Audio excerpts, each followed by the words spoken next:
the interviews, conversations from behind the page, the Eli Marks Podcast. Part 2, The History of Magic. Mike Caveney, Sawing a Woman in Half. And I just want to kick this off by thanking you. You probably do not remember this. A couple of years ago, my wife and I were at the Magic Circle when you and Tina were performing that week. Yeah, and we chatted afterwards. And as is often the case, Tina and Amy wandered off and were chatting, and you were stuck with me for a minute. And you were asking very nicely about what is your interest in magic and what do you do? And I explained about the Eli Marks series, and that it's very hard to see magic in Minneapolis. So any chance I got, I had to go out and see magic in order to fill the hopper for the books. And you said, well, you should, while you're here, you should try to see Darren Brown. And I said, oh yeah, we have seen Darren Brown. And you said, well, if you get a chance, you should see The Illusionist. I said, yes, we've seen that. And you listed like 2 other things. And I said yes to both of them. You patted me on the shoulder and said, John, you see enough magic. And that has become sort of my mantra since then. Anytime I have a mad desire to go see something I don't need to see, or buy something I don't need to buy, or look at a lecture I don't really need to see, your voice in the back of my head saying, John, you see enough magic. So thank you for that. I was wrong. You never see enough. Well, now you're changing everything. I'm changing it up. You have to double up and see more. You're going to bankrupt me. That's fine. Better you than me. I suppose so. Well, anyway, let's get down to our business. When people think about magic, people who aren't magicians, they tend to think of 2 things: pulling a rabbit out of a hat and sawing a woman in half. Those are the 2 things that come to mind. Can you describe the trick in its simplest form for listeners? It's not as simple as it sounds. The simple version is it's a cut and restored effect. And a very old trick is a magician would take a piece of rope, cut it in half, and then restore those 2 halves to a solid piece of rope. That is a cut and restored effect. Everything changes when you replace that piece of rope with a human being. Because if I took a piece of rope and cut it in half and didn't restore it and threw those 2 pieces of rope in the trash can, nobody cares. Go get another piece of rope. If I took a human being, cut them in half, and didn't restore them, that's murder. Everybody cares. So it completely changes everything. And it's kind of amazing that it took so long for magicians to figure this out, that this simple change is a complete game changer. So just so you know, this year is considered the 100th anniversary of sawing a lady in half, based on the fact that P.T. Selbit in London, England, sawed through a woman for the first time in January of 1921. The thing that makes this amazing to me is that in 1971, 50 years ago this year, I was in college and I convinced a professor that my term paper should be on the history of sawing a lady in half. This had nothing to do, I can't even remember what the class was, but it had nothing to do with whatever it was. But I think the professor was so curious, like the history of, what does that even mean? So he said, fine, do it. So now the sawing a lady in half trick at that point was 50 years old. Today, it's 100 years old. So I have been researching this trick for half of its life, which is astonishing. But I just dove into this subject. And in 1971, there were lots of people for me to talk to that were involved in this trick or had seen it as far back as 1921. So I interviewed them and I kept copious notes and I saved all of that. And after I turned the term paper in, I never stopped looking for information and memorabilia and anything having to do with this trick. Mike, why do you think the trick, if it's 100 years old, has lasted as long as it has and has really been, as John said, one of the 2 tricks that lay people think of when they think of magic? Why has it lasted this long? Well, one of the reasons is what I said, the difference between cutting a rope in half and cutting a person in half. It's so amazing to have a woman lay down in a box and to see this big crosscut saw go right through her. I mean, people try to imagine what must it be like to be in this box having this happen. Part of the appeal to me is the sound and the sawdust falling out and the ripping of this song. It's terrifying. And another thing that people don't necessarily think about is that you go back to that time period and women's suffrage was the biggest thing in America and the biggest thing in England. During World War I, All the men went off to fight in the war. All the women stayed home and made everything that the war effort needed and everything that the countries needed. And what they did was unbelievable. And now that the war is over, they would like equal rights. They think we've earned that.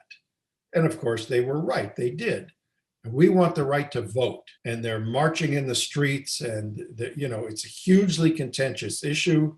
Many people thought you should stay in the kitchen where you belong. And the women said, you know what? Without our hard work the last few years, you wouldn't have a kitchen because we wouldn't have won this war. So there was that whole thing. So with all of that going on, the idea of taking one of those women that were marching in the streets, putting in her a box and sawing that box in half. Oh my God, the women, they couldn't wrap their head around this. There was a woman in England who was one of the leaders of this movement, Christabel Pankhurst. And P.T. Selbit is the guy that through the newspapers would put ads in, and he would say, I will pay £5 a night if Christabel Pankhurst will come to the theater so that I can saw her in half. Oh my God, unbelievable. And, she responded, in your dreams, I wouldn't submit to anything. And it was just, you couldn't buy publicity like this. So here's another part of the answer to your question of why has this lasted so long? First of all, this book starts 4,500 years ago with the Westcar Papyrus. And there is described in the Westcar Papyrus a pharaoh who had a magician come to his palace, and he took a goose and cut the goose's head off, and the goose ran around, and then he restored the goose to life with his head back on. So that is replacing the piece of rope with a living creature. So that's the beginning. It's not sawing a lady in half, but to take a goose and cut its head off and bring it back to life, that's great. And you almost think, why didn't some wizard the next month figure out how to do that with a person? Well, not only did they not, it took 4,500 years for a magician to say, hey, what if we did this? So here's what P.T. Selbit did. He put a woman in a box, but completely inside of a box. Her head didn't stick out, her feet didn't stick out, but her ankles and her wrists and her neck were tied with ropes, and the ends of these ropes came out of holes in the box, and spectators held these ropes tight. So in other words, she can't move an inch inside this box because they're holding on. Then he closed up the box, and he took a saw and he sawed all the way through the box. And then they opened the box up, and the lady was still in one piece. So this trick is sawing through a woman, which is very different than sawing a woman in half. We never got to see two pieces, two halves of the woman. She was in one piece, a saw went through her, and she's still in one piece. So Selbit called it sawing through a woman. It was a sensation. Of course, word of that trick spread to America, and Horace Golden, who was kind of the big illusionist at the time, heard about it. And he said, you know what? That's a good idea. Now, he didn't even know how Selbit's worked, but he said, that's a trick that is going to look great on the marquee. And so he figured out his own method. And in his method, he had a box, he put a lady in it, and her head stuck out this end, and her feet stuck out this end. So nothing had to be tied in place. We could see her head and feet and hands up by her head. And he closed up the box, and he took a saw, and he sawed it in half. And then he took two like wooden slides and slid those into the cut, and then pulled the two halves of the box apart. Here's the feet kicking over on this side. Here's the lady's head moving over on this side. So he has done more than cut through a woman.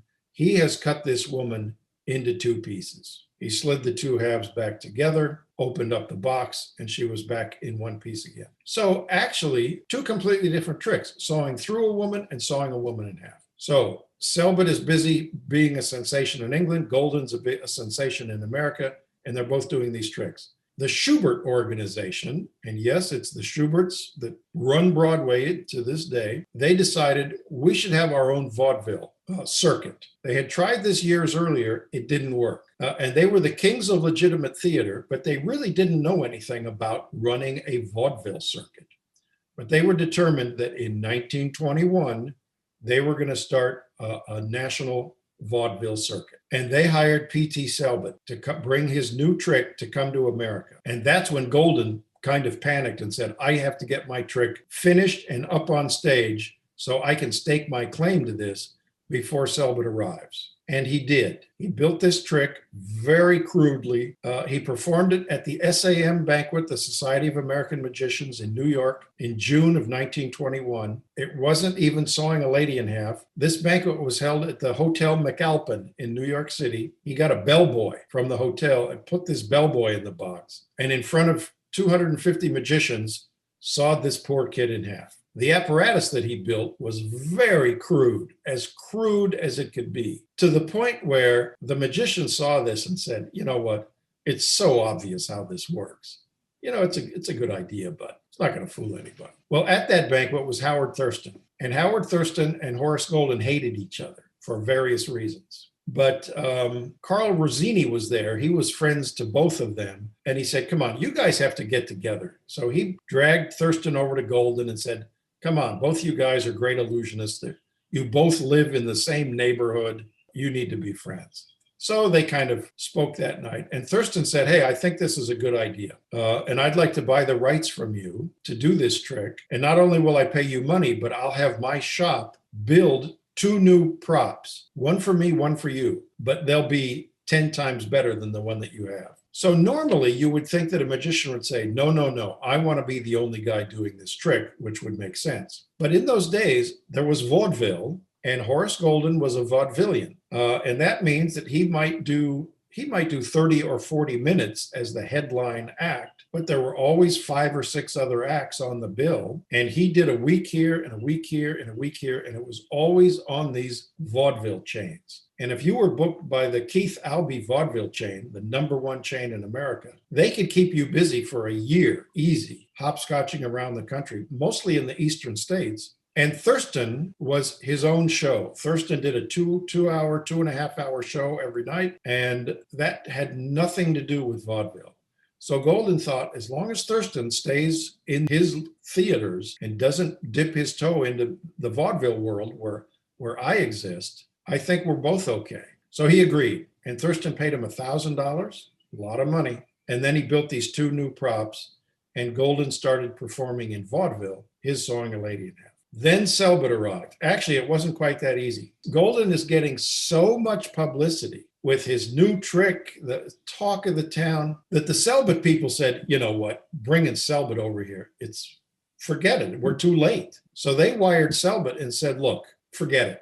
We're going to cancel this contract. This trick is being done because what Golden did, every theater on the Keith Albee circuit wanted Horace Golden there with his trick. Well, there was only one Golden. So the Keith Albee people said, look, could you build some more of these illusions and get guys and send units out? And Golden said, yes, I could, because each week, each one of those guys would send Golden a check. And that way they could just blanket the country. The first guy he called was Harry Jansen. Harry Jansen in just a few years would become Dante. The second guy that he called was Servet Leroy. These are great, great magicians. And he said, look, I want you to go out under my auspices. You only have to do one trick. Instead of dragging 10 tons of stuff with you, you'll be the top of the bill. You do one trick. You'll have your name in the newspaper every day, I guarantee it. So he ended up putting out about 5 units of this trick, and they just went out to all corners of the country. Golden's plan was, I'm going to have ladies being sawed in half in every city before Selbit arrives there. So by the time he rolls into town, people are go, I've seen that trick. Because they don't know the difference between sawing through a woman, and it sounds like the same thing. So that's why the Schubert people said to Selbit, forget it, don't bother to come. Now, Selbit had been doing his trick in England to huge success. And he'd been doing it a lot longer than Golden had. And he had a routine which was proven. He said, look, I know I can be a success in America. So he did an amazing thing. Even though the Schubert people said the contract is canceled, Selbit said, I'm coming and I'll be here on this date in January. He came over and he said, here's what I want. I want you to put me on, just pick an afternoon when there's no show in one of your theaters in New York. I'll bring my trick in there and you can bring your Schubert executives over and I'll do my trick. And then you decide if you want to put me on one night. and then put me on one of your shows in the city and let me do one performance. And now you can see it in front of a live audience. And then you can decide how much you want to pay me. Well, that's an unbelievable offer. How can you lose? So they said, okay. So Selbit comes all the way from England. I mean, this is 5 days on a ship, right? And he gets there and he comes into this theater in the afternoon, and the Schubert executives get there, and he does it, and it's amazing, and it's funny, and it's well rehearsed, and they go, this is completely different than Golden's. So they put him on one night. It's a sensation. They pay him $800 a week, huge amount of money in 1921, before there was income tax. Unbelievable. That's what the biggest stars in show business were getting. So now you've got Selbit on the Schubert circuit, and you've got Golden on the Keith Albee circuit. And every day there's a new article in the newspaper. Selbit stole my trick. Golden stole my trick. Golden is going to sue Selbit for stealing his trick, which is completely untrue. But all these lawsuits are being filed back and forth. At that time, they had the National Vaudeville Artists, which was an organization for vaudeville performers. And they also had the Vaudeville Protective Association, which was the Vaudeville Managers Association. And you could take a joke or a song or a trick or anything and register it.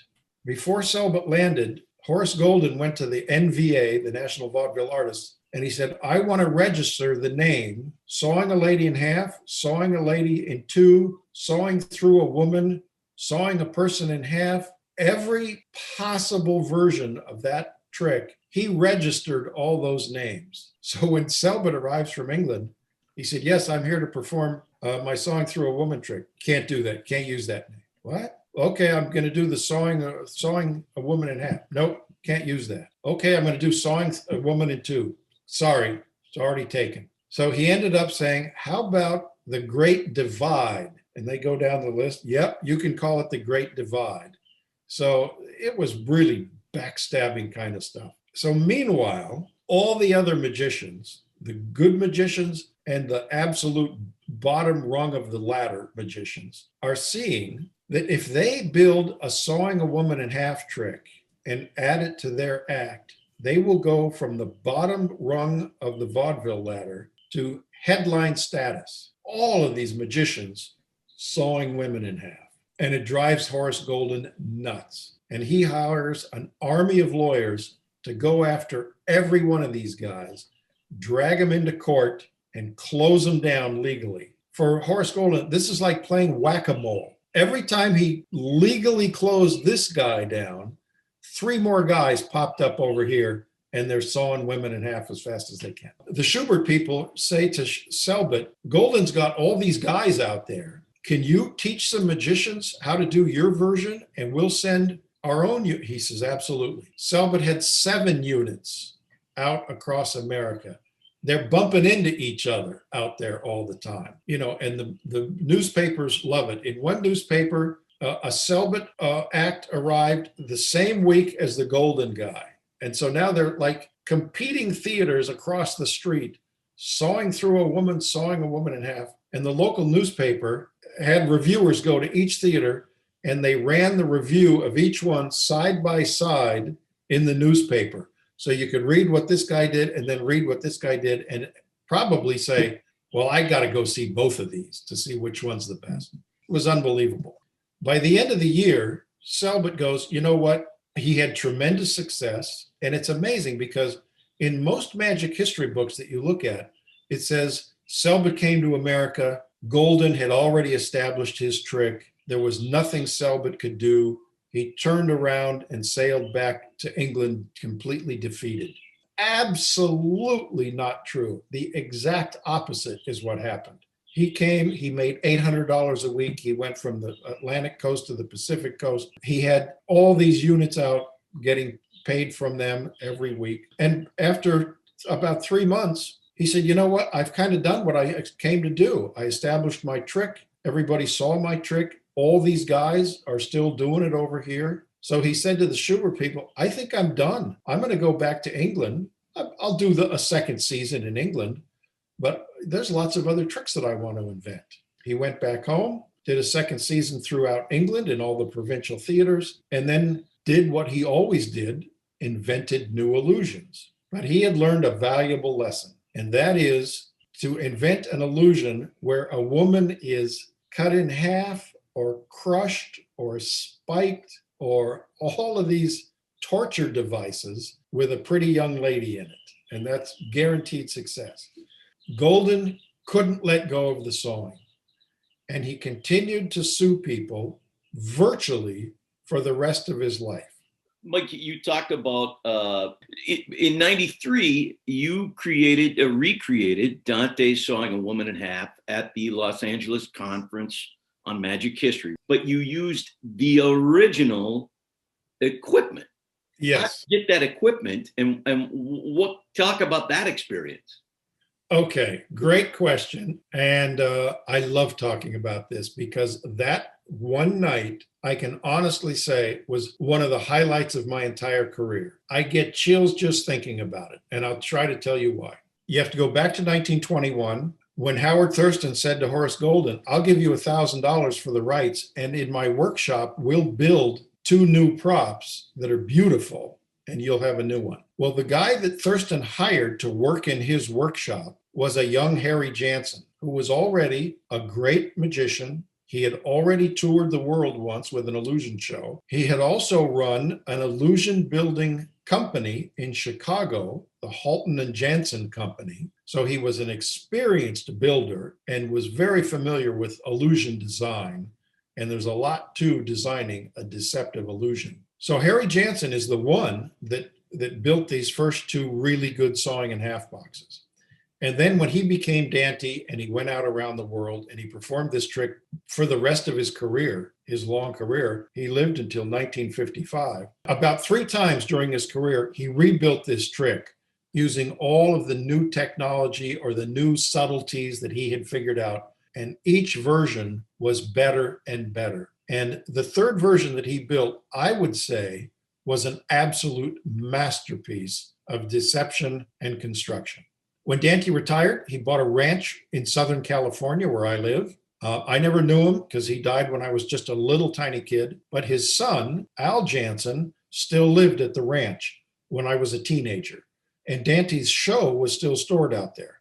A person that I knew who actually lived very near to me, and I was actually at his house, he's long gone, his name was John Daniel, a wonderful, wonderful illusionist. And John, who was quite a bit older than me, he was very good friends with Al Jansen, Dante's son. And John bought all kinds of stuff, photographs and things from Al, from Dante's career, including that third Sawing a Lady in Half box. And one day he said, you want to buy this? And I said, yes, I do. And so I bought this Dante prop, brought it home, put it in my basement. Now, way back, like in the 1930s, when Dante was touring Australia, he needed a new assistant. And he remembered a girl in a show that was across the street from his show. She was a dancer, and her name was Moyo Miller. And he said, how would you like to go with my magic show? And she said, yes. Well, Moyo Miller didn't just become his assistant. She became his co-star. And in every poster of the day, there was a picture of Dante and a picture of Moyo. And she then toured the world with Dante right up till the end of his career. She estimated, I think it was, she had been sawn in half 11,800 times.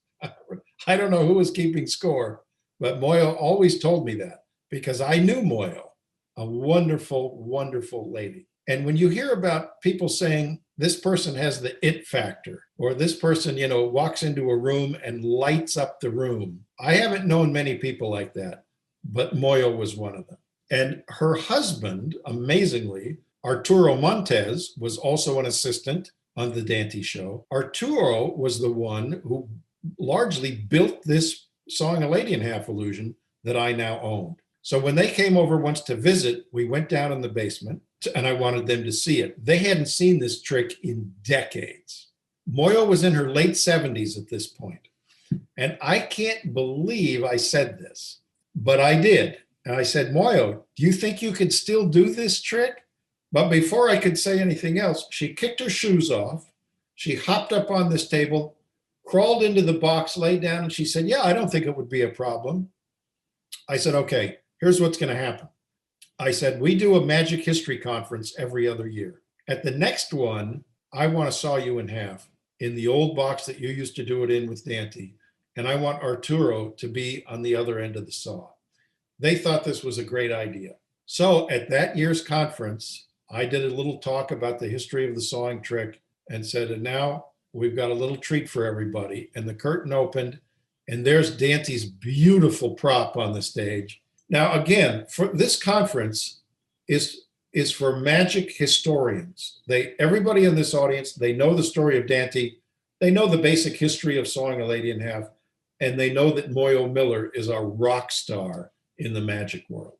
And when Moyo walked out on the stage, basically Arturo and I became invisible, because here is this iridescent lady recreating this role that she had done 11,800 times. And Arturo and I sawed her in half, and it was thrilling. And here's the interesting thing.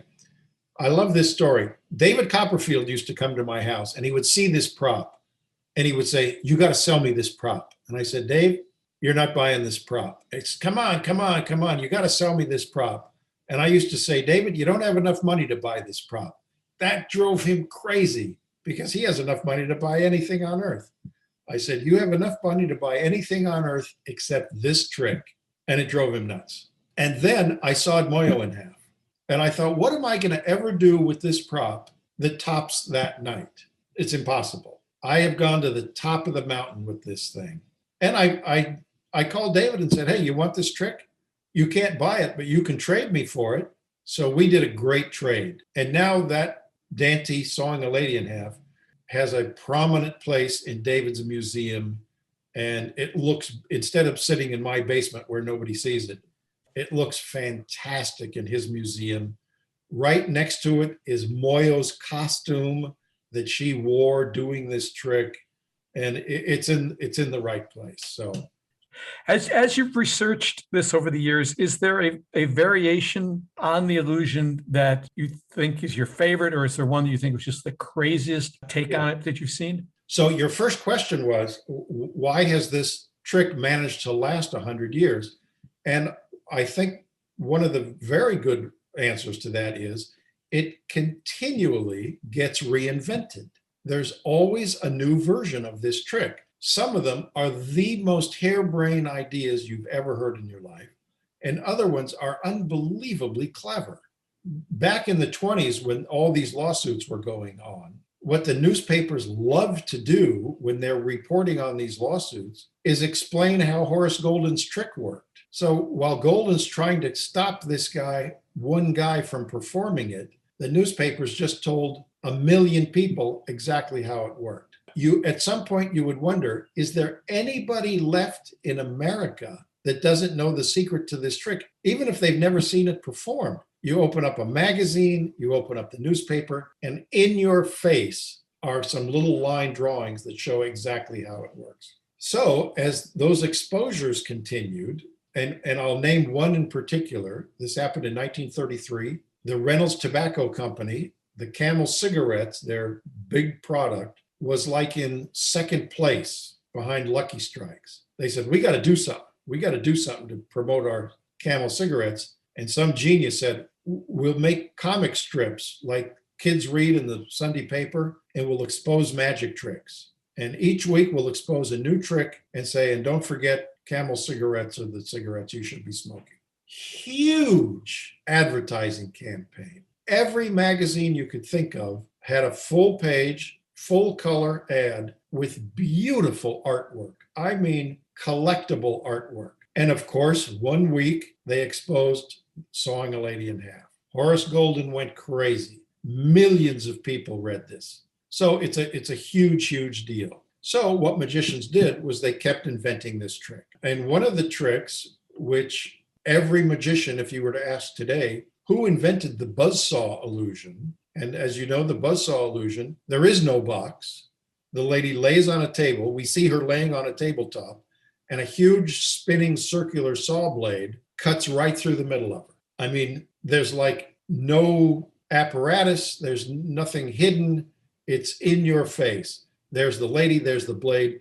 It cuts right through her. But this gave absolutely new legs to the old sawing a lady trick. Horace Goldwyn would say, I know you've seen the old version, and I know you've been told there's tricky things going on inside that box, but come see my new show, and you might be surprised. People will come, and here's this lady visibly getting cut in half with a buzzsaw. So that gave this trick new legs as well. And that has continued to this day. One of the last chapters in the book, and I finally gave up. I said, look, here are some more modern versions of this trick, and each one has something very clever, very interesting about it, but I'm not going to attempt to list every variation of this trick. That'll be for the next guy. But Penn and Teller came up with a new version of the trick. And as you would expect from Penn and Teller, they did the trick, and then they seemingly exposed the trick because they are the bad boys of magic. And the audience goes, oh, that's how it works. Oh, that's clever. I know how. And then they made a mistake. Something apparently went wrong. And this buzzsaw blade dropped 2 feet, sawed right through this woman, blood everywhere. And all of a sudden you realize we've been led down the garden path and they just turned the hose on us. We have no idea how this trick works.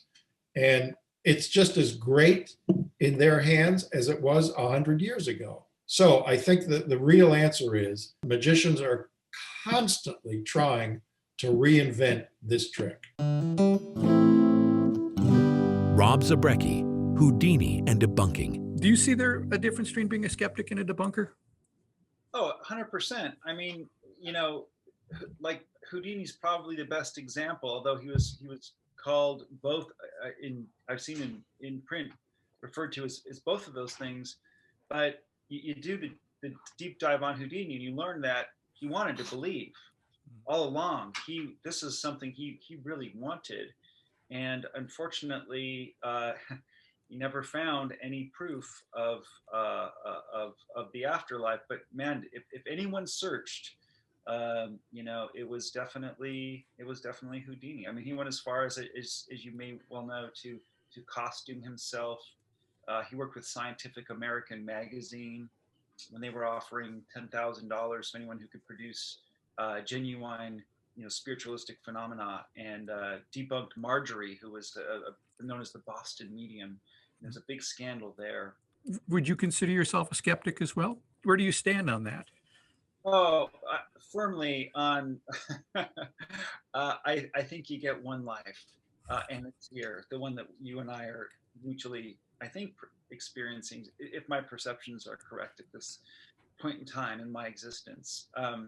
But yeah, no, I don't believe in it. I love the world of the 1920 seance, that parlor world of these very crooked people, taking money from innocent people who had lost loved ones in World War I and in the pandemic of 1918. People were flocking to the seance rooms because so many people were lost, and there were so many gypsies and crooks and thieves out there saying, hey, for $50 I can reach your husband or your brother Jim or your daughter or whoever. I mean, it was, as you probably know, this was a very mainstream thing. Seances were being done in the White House. The Lincolns were putting these on.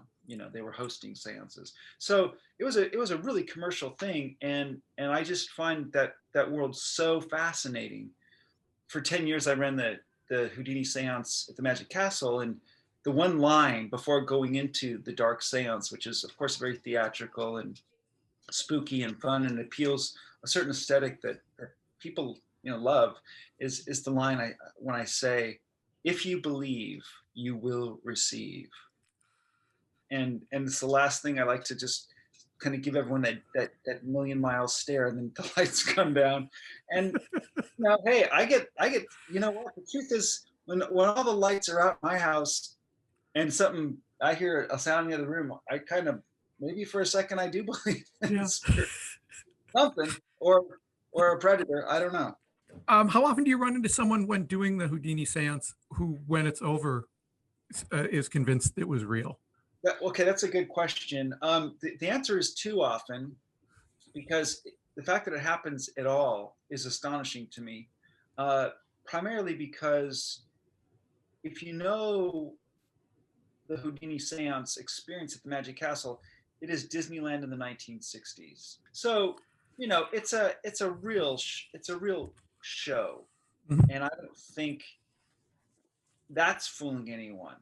But what does fool people is this idea in their head that, oh, we're going to a seance tonight at the Magic Castle. So suddenly, again, if you believe, you will receive. There's this idea of getting dressed up and going to a seance, and they enter this beautiful Victorian seance chamber, and this dark figure, me, comes out and is quite frankly strange, and I do a bunch of close-up magic that appears real, and it starts off very strange and very spooky. And I do a handful of spiritualistic close-up effects.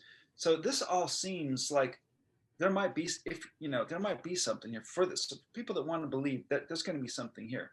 However, when the lights come down and the dark seance happens, that we know is a put on. So at the end of this, people refer to the beginning and go, well, boy, how could he have known that? And how could that have happened? And can I talk to you for a second? Can you come here? Would you come to my house next week in Beverly Hills, and can I pay you $500 to contact Uncle Jerry? And that is the moment where, I very quickly lift the veil and say, no, I can't. I'm doing this for entertainment. This is a very theatrical experience for myself, and I'm glad you had that too. But if you're looking for someone to, go to bat to try to find the other side, I'm not the guy to do that. Steve Cohen on Max Malini. What is the thumbnail sketch of who Max Malini was? Okay, so Max Malini was a itinerant performer who traveled the world in the early 20th century. He really got his break in 1901, 1902, and started performing for royalty in London, then came back to Washington, was performing for the senators and the presidents in Washington, and then eventually started traveling the world performing close-up magic tricks for the upper class. And it's ironic because Max Malini himself was hardly from the upper class. In fact, he was kind of a bumbling little guy from Eastern Europe who immigrated to America in the 1880s and then worked his way up from being kind of a rough and tumble urchin to performing for kings and queens. So he really kind of ran the gamut from being at the lowest end of society and then performing for the upper end of society during the course of his career. How did he get in front of that audience, and why did he pick that audience? Well, there's a saying, if you want to make money, go where the money is, right? And so his father, Malini's father, actually said that to him. He said, if you want to make money, you should be walking behind a truck full of gold. And so he would often, find himself in situations where he'd be on the street performing for people, and he realized, well, if I perform for these people in downtown, maybe I'll make more money if I perform for the people uptown. So he's in New York City performing in the Bowery. We're talking in the 1890s. But then he said, hey, if I go up to maybe the 40s, the West 40s, the 45th Street, 46th Street, where there's much more wealthy people living there, maybe I'll be able to make bigger tips, which he started doing. And then they started inviting him to their home parties. And little by little, Malini found himself ingratiated by these people who didn't see him as a threat because he was just this, kind of a rough guy, but was kind of adorable and cute and roly-poly and looked like a big marshmallow. One of the most famous sayings of Max Malini was that if you were to perform a sleight of hand, you should never perform it when people are watching. And Charlie Miller, a famous magician from the West Coast, said, well, how long do you wait to make sure they don't catch your move? And he says, I wait a week. So these are the kinds of things, I guess, that set him apart maybe from his peers at that time, huh? Well, Max Malini was not necessarily the greatest sleight of hand expert, but he was really great at misdirection, and he was also really great at setting up situations that were almost like a short con, or maybe in some cases even a long con, where he would arrange. I know we have non-magicians listening to this. I want to be a little delicate in the way I express this. But he would prepare tricks in advance, sometimes weeks or even months in advance, and then play it out when the actual event was taking place. I'll give you an example of one of the great effects without giving a secret away. He was performing for a reporter at a hotel, up in his own hotel suite. And he borrowed the hat pin from the reporter and made that hat pin vanish. So then the reporter's like, well, where did it go? He goes, I can't tell you. It's just gone. I'm a magician. I don't know. And then at the end of the interview, Malini walks downstairs with this reporter to the carport where the taxis are pulling up, taxi stand. And Malini says, why don't you take this taxi home? The reporter gets inside the taxi and sees his own hat pin stuck into the cushion of the back seat. So think about that, right? So, it's very elaborate if you think about how that must have or might have been accomplished. What was it about him that made you decide that a book needed to be written about Max Malini? So Max Malini has always been a great interest to me. I've kind of followed his career and followed in his footsteps in many cases by performing in many of the same stages and auditoriums that he actually used to perform in. But I always admired the fact that he was a Jewish guy, just like myself, who was short, much like myself. I wasn't quite as short as him. He's 5'2". I'm 5'9", but still, kind of diminutive. And also had a specialty in close-up magic, which is one of my passions. So, I found myself following his footsteps, and I realized that, like I said, if you want to perform, if you want to make money, you have to go where the money is. And I always had these ambitions of making a living being a close-up magician. So it's always good to have a template if you want to accomplish any sort of greatness. Find someone who's already been great and see if you can follow the clues that they leave behind. So I followed a lot of Malini's clues and realized that I can perhaps perform in the same spots that he performed. Like he used to perform at the Waldorf Astoria in New York. Well, that's where I went and ended up doing my show for 16 years. So I think also that one of the great things about Malini is that he didn't have to travel with that many props. He was kind of doing the most with the least. And I think that if you can do the most with the least, then you've won the game.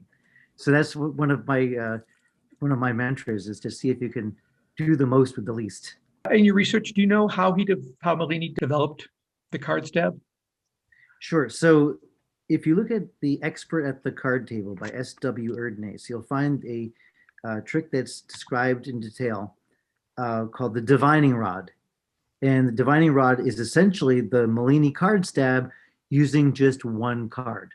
And the Malini card stab essentially is having multiple cards selected, they're returned to the deck is shuffled, the magician is blindfolded, the cards are laid out on the table, the magician then takes a knife and starts poking at the cards and stabs individual cards in this jumble of cards on the table, and one by one is able to find the cards in order that the people have called out. So for example, person number 1, what was your card? And they say the 7 of diamonds, and sure enough, the 7 of diamonds is already on the blade because he just jabbed it. And Malini essentially was extrapolating the divining rod that S.W. Erdnase described in The Expert at the Card Table and performed it with multiple cards as opposed to just a single card. And the single card effect had been performed by other magicians as well. There had been versions prior to the card stab where it was a card on the wall, where a magician would throw the cards at the wall and then fire a gun, and one card would get pinned to the wall with a bullet. That goes back to the 17th century, in the 18th century. So the effect of finding a card by either isolating it or pinning it has been done in various formats. Card sword had also been performed prior to that in the 16th and 17th centuries. where a magician would throw the cards up in the air and pierce a sword into the jumble of cards and find the card at the tip of the sword. So, the effect of finding a card using a weapon has been around for quite some time. What Malini really did bring to the table was this idea of having multiple cards selected, and then the finale of jabbing the knife into the final card, tipping the table forward, having all the cards that are remaining that are loose fall to the floor. So now there's just a single card pinned to the table. And then, you've now basically committed yourself. And, there's no way out. All the other cards are gone. And say the final person, what was your card? They say the 6 of clubs, and you pull up the 6 of clubs off the table, and then pull the blindfold off, and take your applause. One of the things that Malini also used to do at the end, which I think is brilliant, is he had this handkerchief which had been tied to his head with knots. He would then take the handkerchief off and make the knots melt away, like with Slidini's silks. The knot would just vanish. And I think that was just a really interesting little denouement to the entire effect, that not even the knots could remain. That's an amazing routine. It really is, and one of the things that Malini would do to make it interesting, because he did with 10 to 15 cards, which I personally think is too many. I think doing it with 5 cards, which is probably his most common performance, was a good length. But once you start going to 7, 8, 9, 10 cards, you really have to have variation in order to make it interesting. So Malini would shake it up a little bit. By that I mean sometimes he would stab 2 cards and then lift it up and lift the blade up and show that there was the wrong card on the face, and say, "Oh, I'm so sorry." He would remove the front card to show the correct card right behind it. Or he would, for example, have a card fall to the floor, and then he would drop to his knees and jab a card on the floor, again while blindfolded, and find the selected card that had just strayed off the table. So there are all sorts of variations. Bob Sheets, who's probably the greatest living performer of the card stab today, does a great stab behind his back, where he stabs one card with his arm behind his back, so he can't even see, obviously, because he's poking behind himself.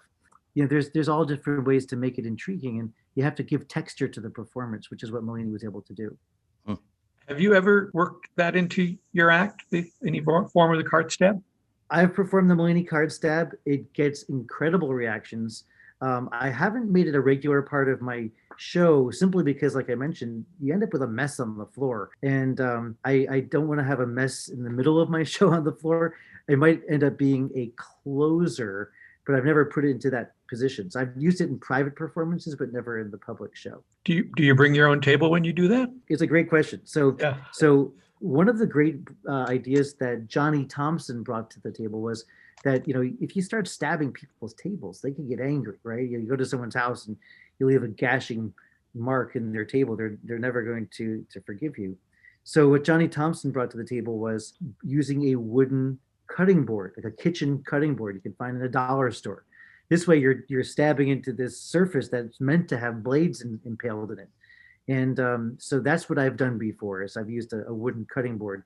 And if you're performing at someone's house, typically they'll have one, right? So you don't even have to prepare anything, much like Malini used to do. You would just do everything on the fly. So if you see a wooden cutting board in someone's house, and you know if they have a cloth napkin, you're ready to do this trick. Now, one of the legends of Max Malini was that he performed this trick at the home of an upper class person in Park Avenue. I've heard other instances of the same story, performing it at the St. Francis Hotel in San Francisco, another time in London at an upscale hotel. And he performed the blindfolded card stab into an antique table, like let's say a Louis XIV table. And these are beautifully designed antiques, that really irreplaceable. And he left a gashing mark with his blade in the top surface of these beautiful antique tables. And the legend goes that the host of this party came up to Malini and said, Mr. Malini, you've left a gashing mark in my table. You've destroyed it. What do I tell people in the future? And Malini, in his gruff voice, said, "You can tell them that Max Malini made that mark." Right? So imagine the gall, the nerve it takes to destroy someone's antique property and then say, "Well, you could tell them that I made it. I made that mark. The mark was made by me." And in many cases, he's right? If if someone's a legend, now you've added to the legend, and there's a physical proof of it that would be able to carry on that legend, with proof in the future. Stan Allen, the masked magician.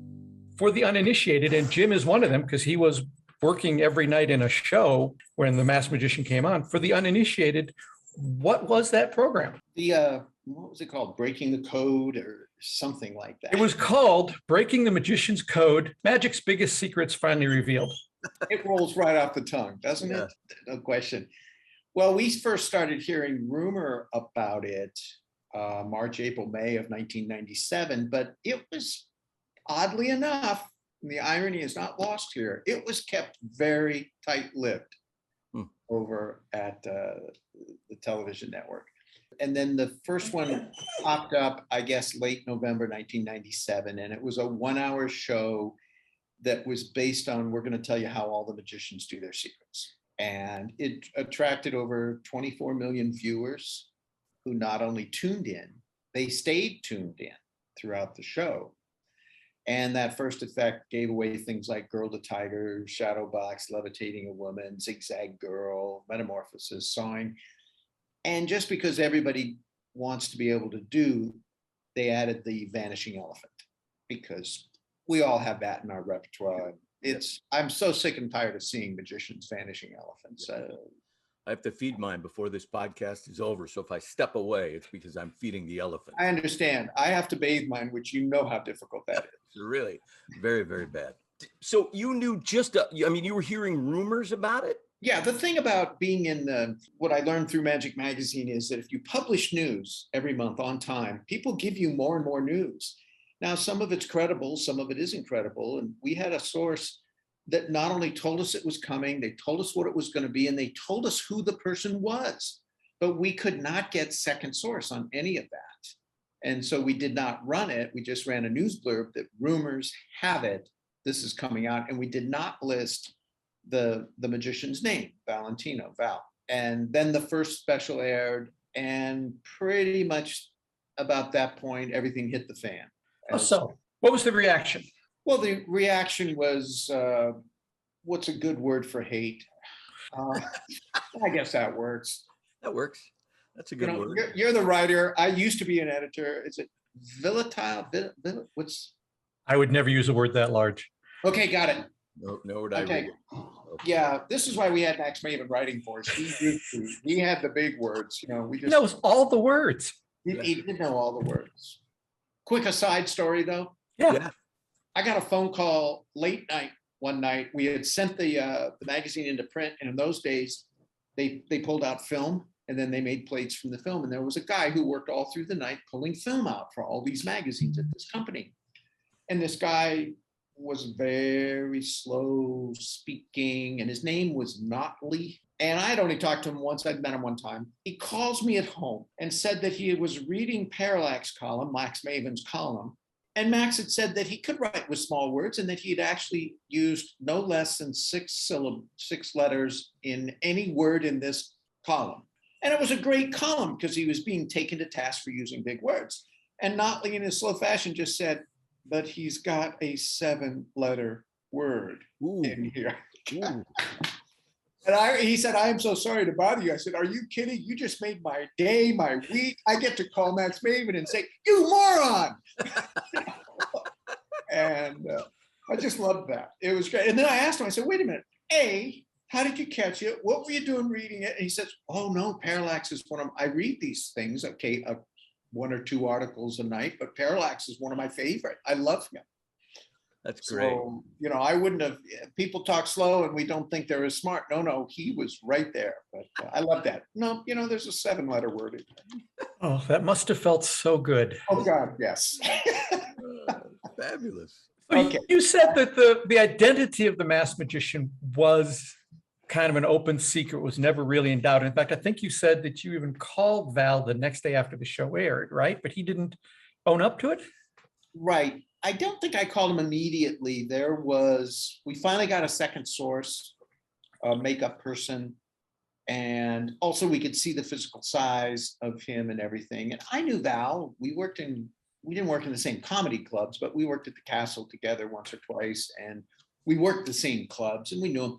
Very nice man. A little bit more outside the magic circle. He wasn't part of the, didn't go to a convention unless he was booked, and didn't really want to work with magicians that much. But anyway, he was sort of over here on his own, but a very nice man. And I think everybody liked him and well respected. And after the first special aired, we were ready to say who it was. And I called up Val, and actually Hard Copy called me and wanted to send a crew to my office and promised to give the magazine 8 seconds on national television to cover, et cetera, et cetera. And I had to think long and hard about it, and just decided that no, my step in all of this was going to be, do not publicly fight it.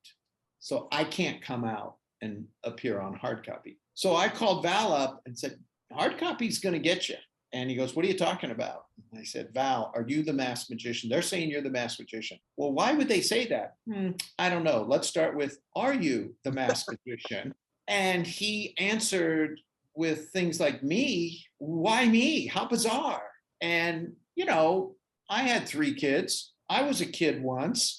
I knew desperately not to lie, but how could I just not really tell the truth? There was a difference between lying and telling the truth. My parents didn't see that difference, but I thought there was a hard line there. Anyway, he would not answer, and he finally said, well, I'm going to have to talk to my attorney is whether, what should I say? I said, really? I would think that if it wasn't you, the answer would be no. And he would not give me that answer. And then the callback was, I can't talk to you. And the production company, which by the way, was not named on the first special. The producer or the production company wasn't named. Bruce Nash, who went on to do wonderful things about people who cheat on their spouse, volume 2, you know, and things like that, first class stuff. But he didn't want his name attached to it. And I loved it. I always thought the irony of all of this. And to jump ahead, Mitch, again, how do you pronounce his last name? Pelagi? Yes, I believe that's how you say it. Let's just call him Mitch. Let's call him Mitch. Well, granted, he was an actor doing it, but the way this was written was so disrespectful to magic. And yet he was on X-Files, and not long afterwards, a big secret script got out on X-Files, and all the X-Files people, including Mitch, went online, and I'm not sure it was online in those days, but spoke out about who would do this, who would ruin the secret and the surprise and the wonder. And we're all over here looking around going, I'm sorry, what'd you say? So the irony of all of that. So anyway, shortly days afterwards, it was pretty much nailed. We received a faxed letter from the production offices from the masked magician, explaining why he did it, how he saved us by not making it 2 hours and by not using real secrets, yada, yada, yada. And a year or so later, because there were 4 specials, and the last special aired in November of 1998, so 1 year later. And we did an interview with Val and let him have all of that say. The magic community didn't buy it, though. So the reaction was that this is the worst thing that's ever happened, and what are we going to do now? Magicians across the country are outraged over this, but are they in some way afraid to respond in the possible scenario that it would elevate the conversation and maybe draw more viewers to this program? Or what are magicians doing? Well, they were all over the board, and I wished, because we ran a cover story in February, and the headline on the cover was, "What now?" And that was the answer, to say, what do you think we should be doing? Some people were rushing to go to their news outlets and scream and shout and rant, rave. Other people were working on getting lawsuits, raising money, and let's sue us. And then there was a group over here that was kind of saying, guys, I don't think we should give them any publicity. I think the best thing we can do is dismiss this. And when somebody asks you at a party, oh my God, did you see that masked magician? I mean, come on. You go, oh, yeah. He really dug into the books and found old things that nobody does anymore. Certainly not with a forklift to make a lady float up in the air. Play it down, dismiss it. don't give it any, don't throw any fuel on that fire. And that was the crux of the what now was to say, first and foremost, don't give this show any publicity. Don't give it any credit. Discredit it if you can. And there were a number of ways that we suggested could be done, such as reaching out to the networks, but not as magicians, right? As a concerned viewer, a family viewer. I watch your shows. My family, we watched this and it just took all the wonder out of magic shows, and we love magic shows. And are you going to keep doing this? Because we're not going to stay with you if you are. Same way with advertisers. One guy, Kevin Spencer, wrote 18 of the advertisers, and he got letters back from 12 of those people saying, tell us more and talk a little bit about it. So we felt there was behind the scenes, but don't do it as a magician, because as soon as you do it as a magician, well, you're those crazy magicians. Of course, it's political. All of a sudden you're a group and you're ranting and raving because you're the ones on the hotspot. You mentioned lawsuits. Didn't Andre Cole sue because of something very specific? Andre Cole was involved in the lawsuit. A group was formed and they raised money to do something legally, and they hired a PR firm and a lawyer. Ultimately, there was a court case. Ultimately, it went before a judge. And the lawyers for the masked magician walked in with magic books showing Andre Cole's death. A table of death was the trick that was really being pushed out there as we could protect this through a trade secret. But you look at the Walter Gene's biography, there's the trick pretty much already. And they just showed a few of those things. And my understanding is it wasn't before a judge very long before it was just thrown out. And all that money raised, and to what purpose? So what happened to Valentino after these 4 specials? Well, he had a small bit of notoriety where the masked magician could appear somewhere. And as I recall, he did some shows as the masked magician and then unveiled himself, or started unveiled and then became the masked magician. I'm not sure. So he tried to ride the wave a little bit. He went into other countries as the show started airing in other countries. And but it was relatively short-lived. I didn't hear from him after the interview or talk to him for, well, it was about 4 years ago. I bumped into him at a magic event here, and he didn't live here. He was somewhere in the South at the time. And I talked with him briefly. I liked him. When he did reveal himself in the last special, he had quite a long monologue that he gave beforehand. Do you remember your reaction and the community's reaction to that justification before he unveiled himself? I think the reaction was just that it was justification. And by the way, those kinds of justifications have been used in book publishing and all the way back 100 years when all the great secrets were published in a book. And the guy said, no, I'm doing this to force magicians to come up with new ideas. I would say, well, I never thought of that before. And so to me, it was just an extension of all of those. Get kids interested. We protected the good ideas. The problem in this is, to me, and the reason that I disliked this so much, had less to do with secrets being revealed and much more to do with disrespect for the art. If you showed, here's how linking rings are done, and then you say, okay, now you know how the trick's done. Now, watch this magician, watch Richard Ross perform this ring routine. And yes, he's using this technique. Wow. Now that's showing some respect, but it wasn't. They accented the secrets, which is down the list of importance in magic for any serious magician. And they emphasized the cheesy presentation, which the magic community is somewhat guilty of. We fed them that, so own up, but they could have respected the arts. And that's what I disliked the worst about it. And I think it was Teller who said the problem with the masked magician was that it didn't go too far. It didn't go far enough, because if you had given away the secret, if you just say, yeah, there's the secret, nobody cares. But if you showed how it was developed, if you showed all the work, if you showed the cleverness of it, the angle is so perfect. When you get into all of that, now we become closer to an art. There's more to it than just, I'm holding the coin over in this hand, you idiot, and that's the shame of it. Also, the other thing that magic is, people are curious about it. Of course they're curious. We have some, established curiosities. People love gamblers, cheats, that you just go, oh, the mafia for a while, or the Vatican behind the scenes. There's just certain things that you love to pull the veil back on. And, the Da Vinci Code and other things, they've kind of pulled the veil back on some of this stuff. It's fun. We like it. Magic's one of those things. There's no question about it. You paint your van, such and such magic show, it might get broken into, not to steal things, curiosity, malicious, it's not really malicious. But secrets are such a small part of our art. And I use the example of Who Shot JR? Don't remember. Okay, but you remember the campaign. Mm-hmm.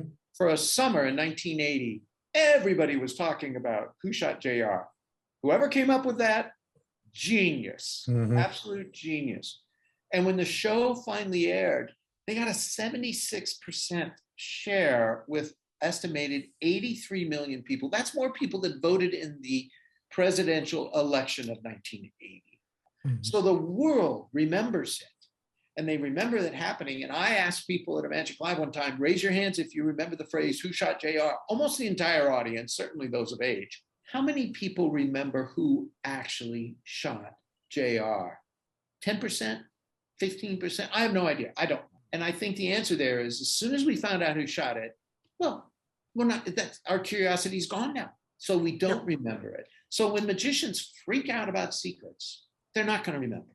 Don't add the fuel to it. Don't do anything like that. And so, but back to that, the reason I dislike the show so much because of the disrespect it showed to the magic world.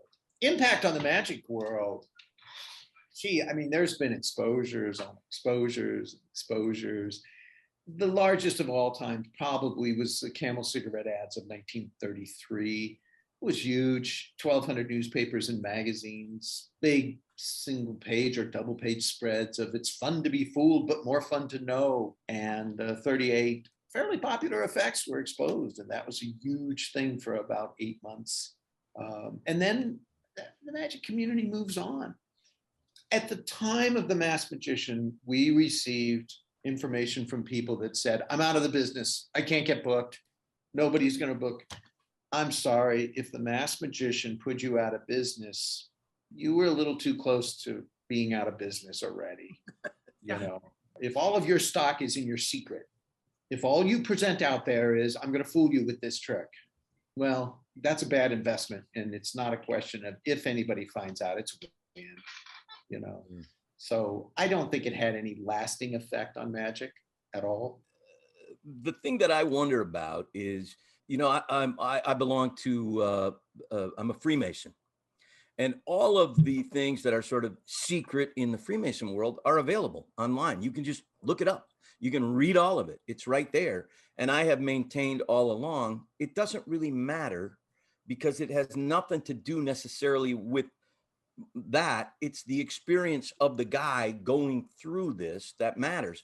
And I wonder if the same isn't true here, that for an audience member, even if I know how something is done, as you said, if somebody's doing it and they're doing it well, I still get, the magic payoff of it. Don't you think? Oh, I think absolutely so. And also, we just assume anybody finding out how our trick is done is the enemy. And I tell about, somebody sent me this story. He's doing linking rubber bands for a handful of people around. And there's one guy not paying any attention. He's on his phone. But after he's done doing the trick and the crowd dissipates, the guy comes over and he asked, is this what you're doing, what you're using? So how does a person react to that now as a magician? Well, first of all, the guy's not being an ass about it. He didn't stand up in front of everybody and say, hey, look what he's done. I got this trick. No, he didn't. So he's curious. Well, you know what? We were all curious at one point, and that's what got us into this. So for all you know, that's a potential magician right there. And besides, do you make him an enemy or a friend? So the answer, my thought was, you just look at it and go, no, I'm not using that, but it's pretty close. How did mine look? Now you're together. And we're talking about that experience that Jim mentioned of, hey, that's a positive experience for that guy. So why jump off on that? Why head down that road? And you're right. Art is touching people, or people allowing themselves to be touched by a painting, by a movie, by a song, or by whatever. And that touching is what makes it art. And in the magic world, we can't touch people. We can tell them stories. We can show them something that boggles their mind, and they're joyful at it. I have a line. I mean, I haven't done this trick, and I'm not going to say the line because out of context, it wouldn't make any sense. But it's a crazy, ridiculous sketch I'm doing, and there's one line in there that is just, you go, that's over the top funny. And I had a cruise director a year or two later, went back, and he was a cruise director on the ship, and he called me into his office, and I just want to show you this. And above his desk, he'd had a sign made with that line on it. And I said, well, what's this? And he goes, oh, when my day's going crappy, I just look up there. It makes me smile. Okay. So in that small way, with that one person, that was art. That goofiness became art because it touched them and it brought them joy.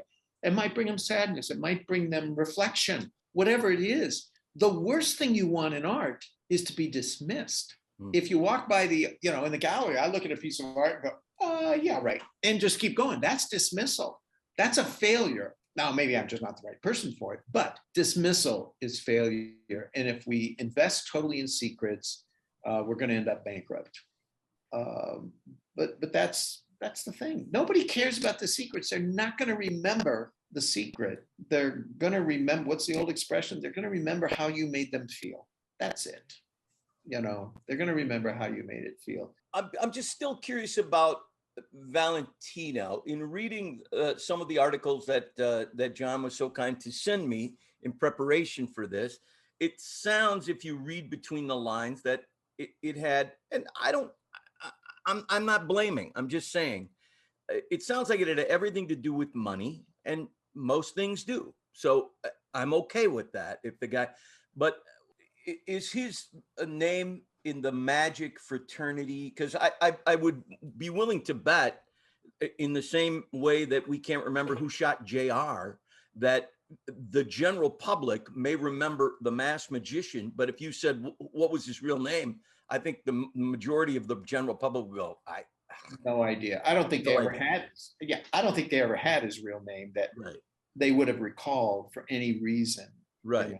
His moniker. But in the magic fraternity, certainly, and I don't consider myself really a card-carrying member of the magic fraternity, but I certainly knew his name because, I read and subscribed to your magazine and Jeannie, and, so I knew it. What do you think magicians like you and other magicians, how is he viewed? Is he the devil? Is he a footnote? Where is he? Well, it's interesting. About 3 or 4 years after this masked magician thing, and so let's see, when was that? 97. So we did our first Magic Live in 2001. And the idea was bringing the pages of the magazine to life. So somewhere around 2004, when we were doing the second one of these, I mentioned to a couple people, hey, should we bring Valentino back and talk to him and find out what he's up to and whatever the deal was, and maybe give him an opportunity to say, I'm sorry, or whatever. I'm not sure where we would have gone with it. And the pushback I got, nobody thought it was a good idea. Just a handful of people, but one said it really well. The guy was not really in our club, in our group. He was a magician slightly outside, and there have always been people like that, hey, they're just out there working and doing it. They love magic either for a job or because they love magic, but they don't love the communal aspect of magic. And for so much of us, if I hadn't made such good friends as a young man, would I have stayed in magic? Probably not. I don't think the hook was in me that hard, but the friendship, oh yeah, lifetime. And I have friends that are 50 plus years, 55, we're going on 55, 56 years. He was not like that. And when I mentioned it to this one guy, he says, look, he was never really one of us. He might've been one with us, but he was never one of us. We all saw the specials. We all saw the damage that it did. You gave him an opportunity to explain himself in it. Don't bring him back. Don't rub our face in him again. Don't open up that wound again. And I took that advice. So the magic community pretty much just washed their hands of him. And even though the effect of the exposure is long over, I still think people would just shake their head and say, yeah, you kind of made your bed. That's it. I just don't think he would be welcome back with open arms, even after all these years. Joshua J., Tragic Magic. First off, well, where did your interest come from when it comes to the stories of tragic magic? It was sort of always there because we all have this morbid curiosity, which of course I realized was a great asset because people are really interested when I do these talks on tragic magic. But I sort of asked myself, magicians are constantly faking their own dangerous demises. Did it ever happen that people actually died? And were there tricks that went wrong? And magic makes such a big deal out of false danger that I wondered to myself, where's the real danger in all of this? And that's sort of where it all started. And I just pursued it and kept going with the research. Can we talk, Joshua, about the bullet catch? Can you, for those people that have no clue what it is, can you give us sort of its history and maybe its deadly, spooky history? Yeah, sure. The bullet catch is often called magic's most deadly trick. A lot of people say 12 have died doing it. I mean, some of that research is sort of dubious, and in fact, there may be many more than 12 have died. It's just sort of unclear as you go back before the 18th century. The basic effect is that a loaded gun, usually with a marked bullet, is fired at a performer, and that performer catches the bullet, sometimes in his teeth, sometimes in his hands, sometimes against a plate. And it has gone wrong many, many times, most famously by Chung-Ling Soo, William Ellsworth Robinson, who was shot in the chest and died 4 hours later from his wounds. There was a performing husband and wife duo that would do this trick, and he shot his wife, and there was rumors of foul play and that he had wanted his wife dead. There have been times that in the case of Dr. Epstein, a performer in Europe, where a ramrod tube was fired out and he was actually splintered by a wooden dowel that shot him in the chest, and he was proclaimed dead. But in my research, it turned out that he showed up alive down the road in a different country some months later, and it appears he may have faked his own death to get out of paying debts. It really runs the gamut, these sorts of stories, and I find them all fascinating in different ways, I suppose. Why do you think magicians are drawn to this trick? Well, I think that this idea of false danger is sort of something that I know that you know, that I know that you know, that we're doing, right? When the magician is on stage telling the audience how he could die if he doesn't escape, we know this is theatrics. We know he's going to survive, just like we know James Bond is going to walk away from the action scene. What's interesting is when there are real deaths and real danger, all of a sudden it takes on new meaning. And all of a sudden there is authenticity to this.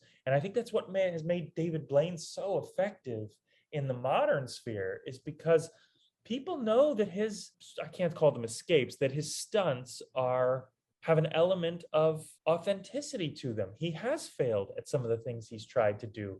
Things have gone wrong. He has put his life on the line. And that really taps into something that audiences want to see, which is they want to see performers risk death. And it's really, when you actually think about it, I often play the alien game where it's like, okay, let's describe what the performance of magic is to an alien who's never been to Earth before. Like, okay, we're not doing these things, but we're pretending we can do these things. And they're these amazing things, but they're just for entertainment.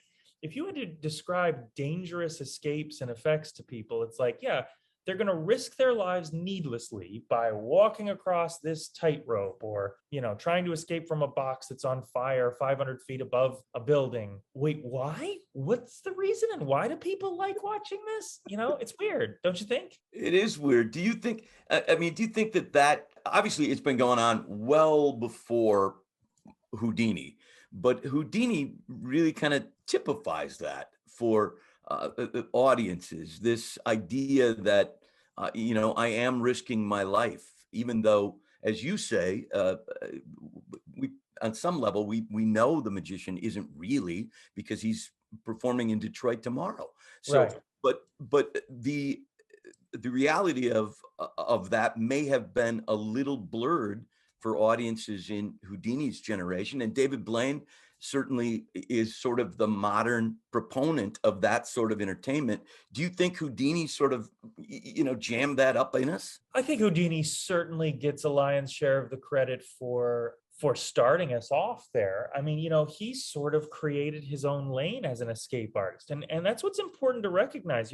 Some magicians know this, but the truth is Houdini in his own time was not really seen as a magician as much as he was seen as an escape artist. He was one of a kind, the first of his kind and one of a kind. And that was really important because he became the best de facto because he was the only. And then of course there were copycats. But yeah, it is a weird trend, and it's weird to understand why we like it. And I think where it comes from is this desire, this theatrical desire to raise stakes.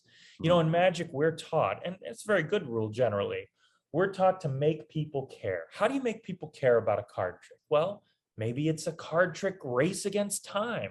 Maybe it's a card trick in which if you don't successfully find the chosen card, you give the audience $100.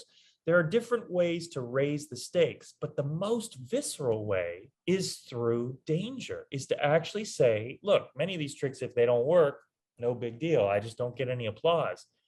If it doesn't work when I'm swallowing and regurgitating 20 sewing needles, what happens is I go to the hospital. I might die. And that's where, this gets weird. So the bullet catch is probably the best known of the tragic magic, but give us a couple examples that you've curated as you've been studying this. Sure. Well, so it's weird to use terms like one of my favorites because these people die, and it's never easy to say that's a favorite death. But a really interesting one is Balabrega.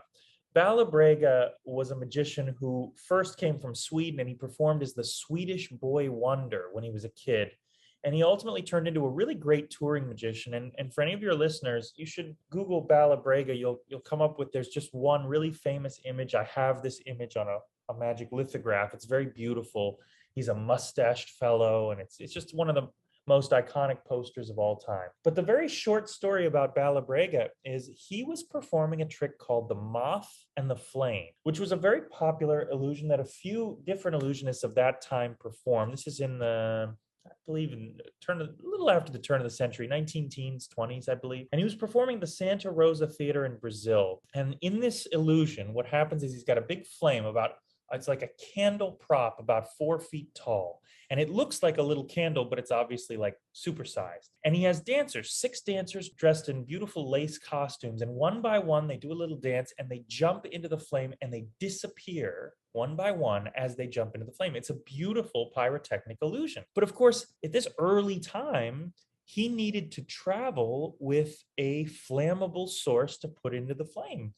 And before, you had compressed air tanks and lighter fluid, you had acetylene gas bags. And these were basically canvas bags that you could fill with a highly flammable substance and load into this prop. And that's what would give you your flame. So the story is a very short one. He was loading the prop during rehearsal on the stage at the Santa Rosa Theater in Brazil. And he was loading this prop from a canvas acetylene gas bag. And next to him was Lou Bartlett, his assistant, and about 12 feet away was the theater manager. And he was smoking a cigarette. What? And a bit of spark from the cigarette touched the acetylene gas bag and literally blew Balabrega to bits. It also killed Lou Bartlett next to him, and 12 feet away, the theater manager was very severely injured. And Balabrega was 42 years old. Wow. So, that's a pretty shocking story, right? And what I like about that story is that when you think about great deaths, you're expecting me to tell some story about somebody falling off a ledge or falling to their death or dying in a box on fire. But a lot of times the preparation of an illusion or the setup of a magic trick is more dangerous than the trick itself. And I think that shows us that.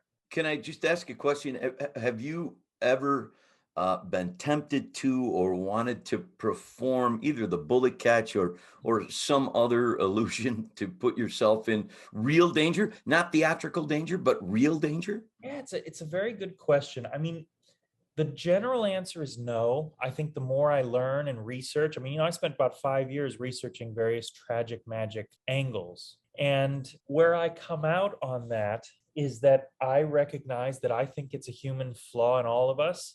It's the same impulse that has us watching trashy reality television of people with fractured lives and bad things happening, and we delight in their misery and so on.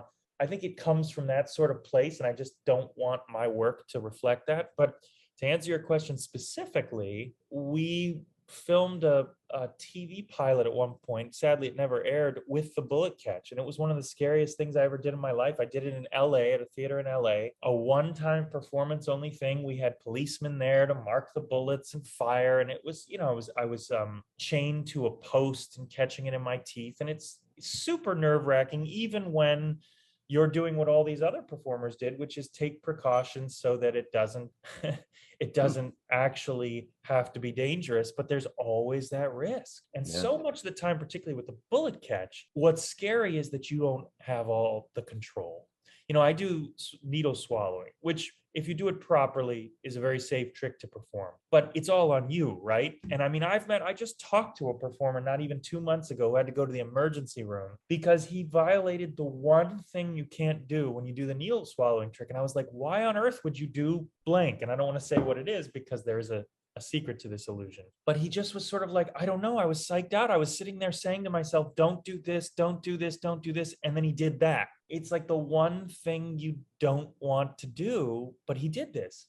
And so I do needle swallowing, and that's an amount of danger that I'm willing to accept. And you take precautions and you follow safety guidelines, and you're going to be okay. But with the bullet catch, you do have somebody pointing a loaded gun at you, and it's just tough. Yes, it is. Is there anything else, any other stories that you've came across during those 5 years of research that strike you as being sort of emblematic of what's wrong when magicians head down that path? Oh, yeah, there's so many. I mean, there are sort of funny ones in which you can gently poke fun at somebody. There are really tragic ones. I'll tell you one that would be great for your readers. And this one's actually, or your listeners, this one's kind of too dark to even cover in the talk that I give. So let me give you 2 recommendations. If you go on YouTube and you search Joshua J. Tragic Magic, you can watch me performing my talk for a San Francisco audience, in which I highlight probably 8 or 10 of my favorites. And each of the stories are 15 or 20 minutes, so probably not great for this podcast. But I'll tell you one that's not in that story, and then I'll give you a very crazy video that you can look up if you dare. So there was a performer, and I'm hazy on the details because I don't tell this story theatrically. I'd have to look it up. I think it was in New Jersey, but at any rate, there's a performer named Joe Boris, Burris, I believe. And Joe Boris wanted to do an escape in the early 90s to recreate Houdini's buried alive escape. And so he got into a glass coffin, and then they poured what was planned was a level of concrete over top, and he would have something like 8 hours to escape or something. And he had tested the illusion, as he should have. But when he tested it with topsoil. And when he did it for the press, he did it with concrete, which weighs 3 times what topsoil weighs. And his glass coffin collapsed. And there is chilling video online, old home footage of him going in, getting in the coffin, the concrete and the soil being poured over top, and you just see all of a sudden it dips about 2 feet down when it's collapsed and crushed him. It's just so tragic, and you forget that what magicians will do for press or to push the envelope sometimes ends up being so dark and awful. And he died, obviously, instantly, a terrible death. And that's Joe Boris, and there's video of that, should anybody wish to see it. Well, I'm going to look it up. There'll be links in the show notes to a lot of this, maybe not that one. Yeah. Are there any stories that make you smile that are a little lighter than that? Woo. Well, I mean, I was delighted to uncover this Dr. Epstein, this Austrian performer, who it turns out didn't die. I mean, I initially wrote this article, Tragic Magic, for Judiciaire, a historical magazine on conjuring. And, he died and he was dead and all of the stuff, all this press. And then, of course, he shows up a year later performing in a different country. And I thought that was a very clever way to sort of dodge your debts back in the early 19th century. I don't have any stories that make me smile because, I just was at the history conference and a great magic scholar gave a talk on on essentially tragic magic and covered a lot of the subjects I've covered in my writings and talks. But what was so weird is like it was full of puns and bad jokes, and like the tone just struck me as pretty off for a talk about people dying. Because yes, on the one hand, most of the magicians who have died from doing ridiculously stupid things, not checking the gun, using wax bullets, but wax propelled at a fast enough charge is still enough to kill you or maim you. And so they've done these things that are really stupid. But it seems odd to make fun of somebody who died in the act of magic, even if it was their own human error. So I try to treat the subject with a little bit of gentleness, thinking to myself, it was still somebody's son or daughter. It was still somebody who lost somebody important. And it's hard, to give a talk on something that dark. When I do this talk, in between all of the people that I cover, I show cat pictures and kitten pictures as like the little running joke of like, see, it can be cute and cuddly too. And it's funny without poking fun at the people who gave their life to magic. And we will be posting some kitten pictures in the show notes as well. Please do, John. That'd be great. I'm sure listeners will appreciate it. Penn and Teller famously performed the bullet catch, and Penn has been really outspoken in his view that it's morally or ethically wrong to perform any trick which could potentially harm the magician or the participant. In fact, I think he's even gone so far as to sort of decry some of the stuff that David Blaine has done. Where do you stand on that as a moral or ethical question when it comes to actual danger in magic? It's a good question. It's one that I would love to hear Penn talk to me about it in person, because I'm sure he's always giving well-considered opinions and it's nuanced. I mean, it's easy to agree if you're going to put the audience or a staff or anybody in danger. I was an expert witness in a pretty high-profile trial. I cannot talk about the specifics of the settlement because that was the terms I agreed to. But what I can talk about is there was a botched escape that resulted in somebody on the team being seriously injured in a big escape number. And it was utterly preventable. And I spoke about that and to the court about that and explained that with better rehearsal and better planning and a better method, frankly, this person wouldn't have endured these kinds of injuries. There's no excuse for putting your staff or your team at risk. Now, in terms of decrying David Blaine for pushing his body and his work to the limit, I guess that if we're going to say that, are we also going to say you can't skydive anymore and that people shouldn't be allowed to do jumps off cliffs if they're trained divers? I mean, if he wants to push himself for his craft, for his art, and he's not putting anybody else at risk, is that ethically wrong? I'm not sure. What do you guys think? It is such a sticky wicket because I understand the idea that people ought to be able to do whatever it is they want to do as long as they're not going to harm anybody but themselves. But so where does it stop? I understand. I don't want David Blaine to stop. John, you and I went and saw him when he came here, and I enjoyed every second of that show. In fact, my only criticism of the show was I wish it could have been a little longer. So do I understand it? Sure, I understand it. And I don't want to in any way, shape, or form limit people and say, you can't do this, you can't do that. But I think where we're concerned in Sunday Night Magic, we do have a responsibility to our audience to say, this is what we have chosen to present. And if you want to do something that is outside that parameter, you can't perform. We just can't let you do that. We're not going to let you do that. That makes total sense. And I mean, you bring up a good point. And as I run 2 conventions with Andy Gladwin, we also have some parameters that if we think somebody's going to harm themselves because we have personal risk involved, I sort of mean that, like, David Blaine did that thrilling, I thought the best one in years, where he was suspended by balloons and did the jump. And there's certainly an element of risk to that, but the risk is entirely David's, and David takes it on, and whether David's prepared or not to everybody's satisfaction, that's David's prerogative to take that risk. You're not going to sue you, John, or you, Jim, if his escape goes wrong because you're not producing that show.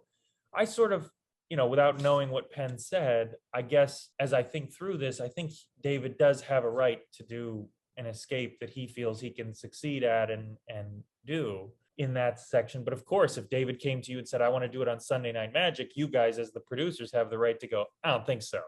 Yeah.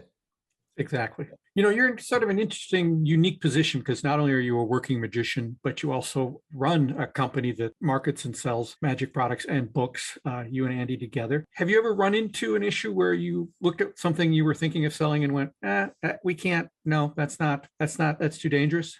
All the time. Yeah. We just had a really, really tough one. It was a great trick, just a really great trick that came across our desk.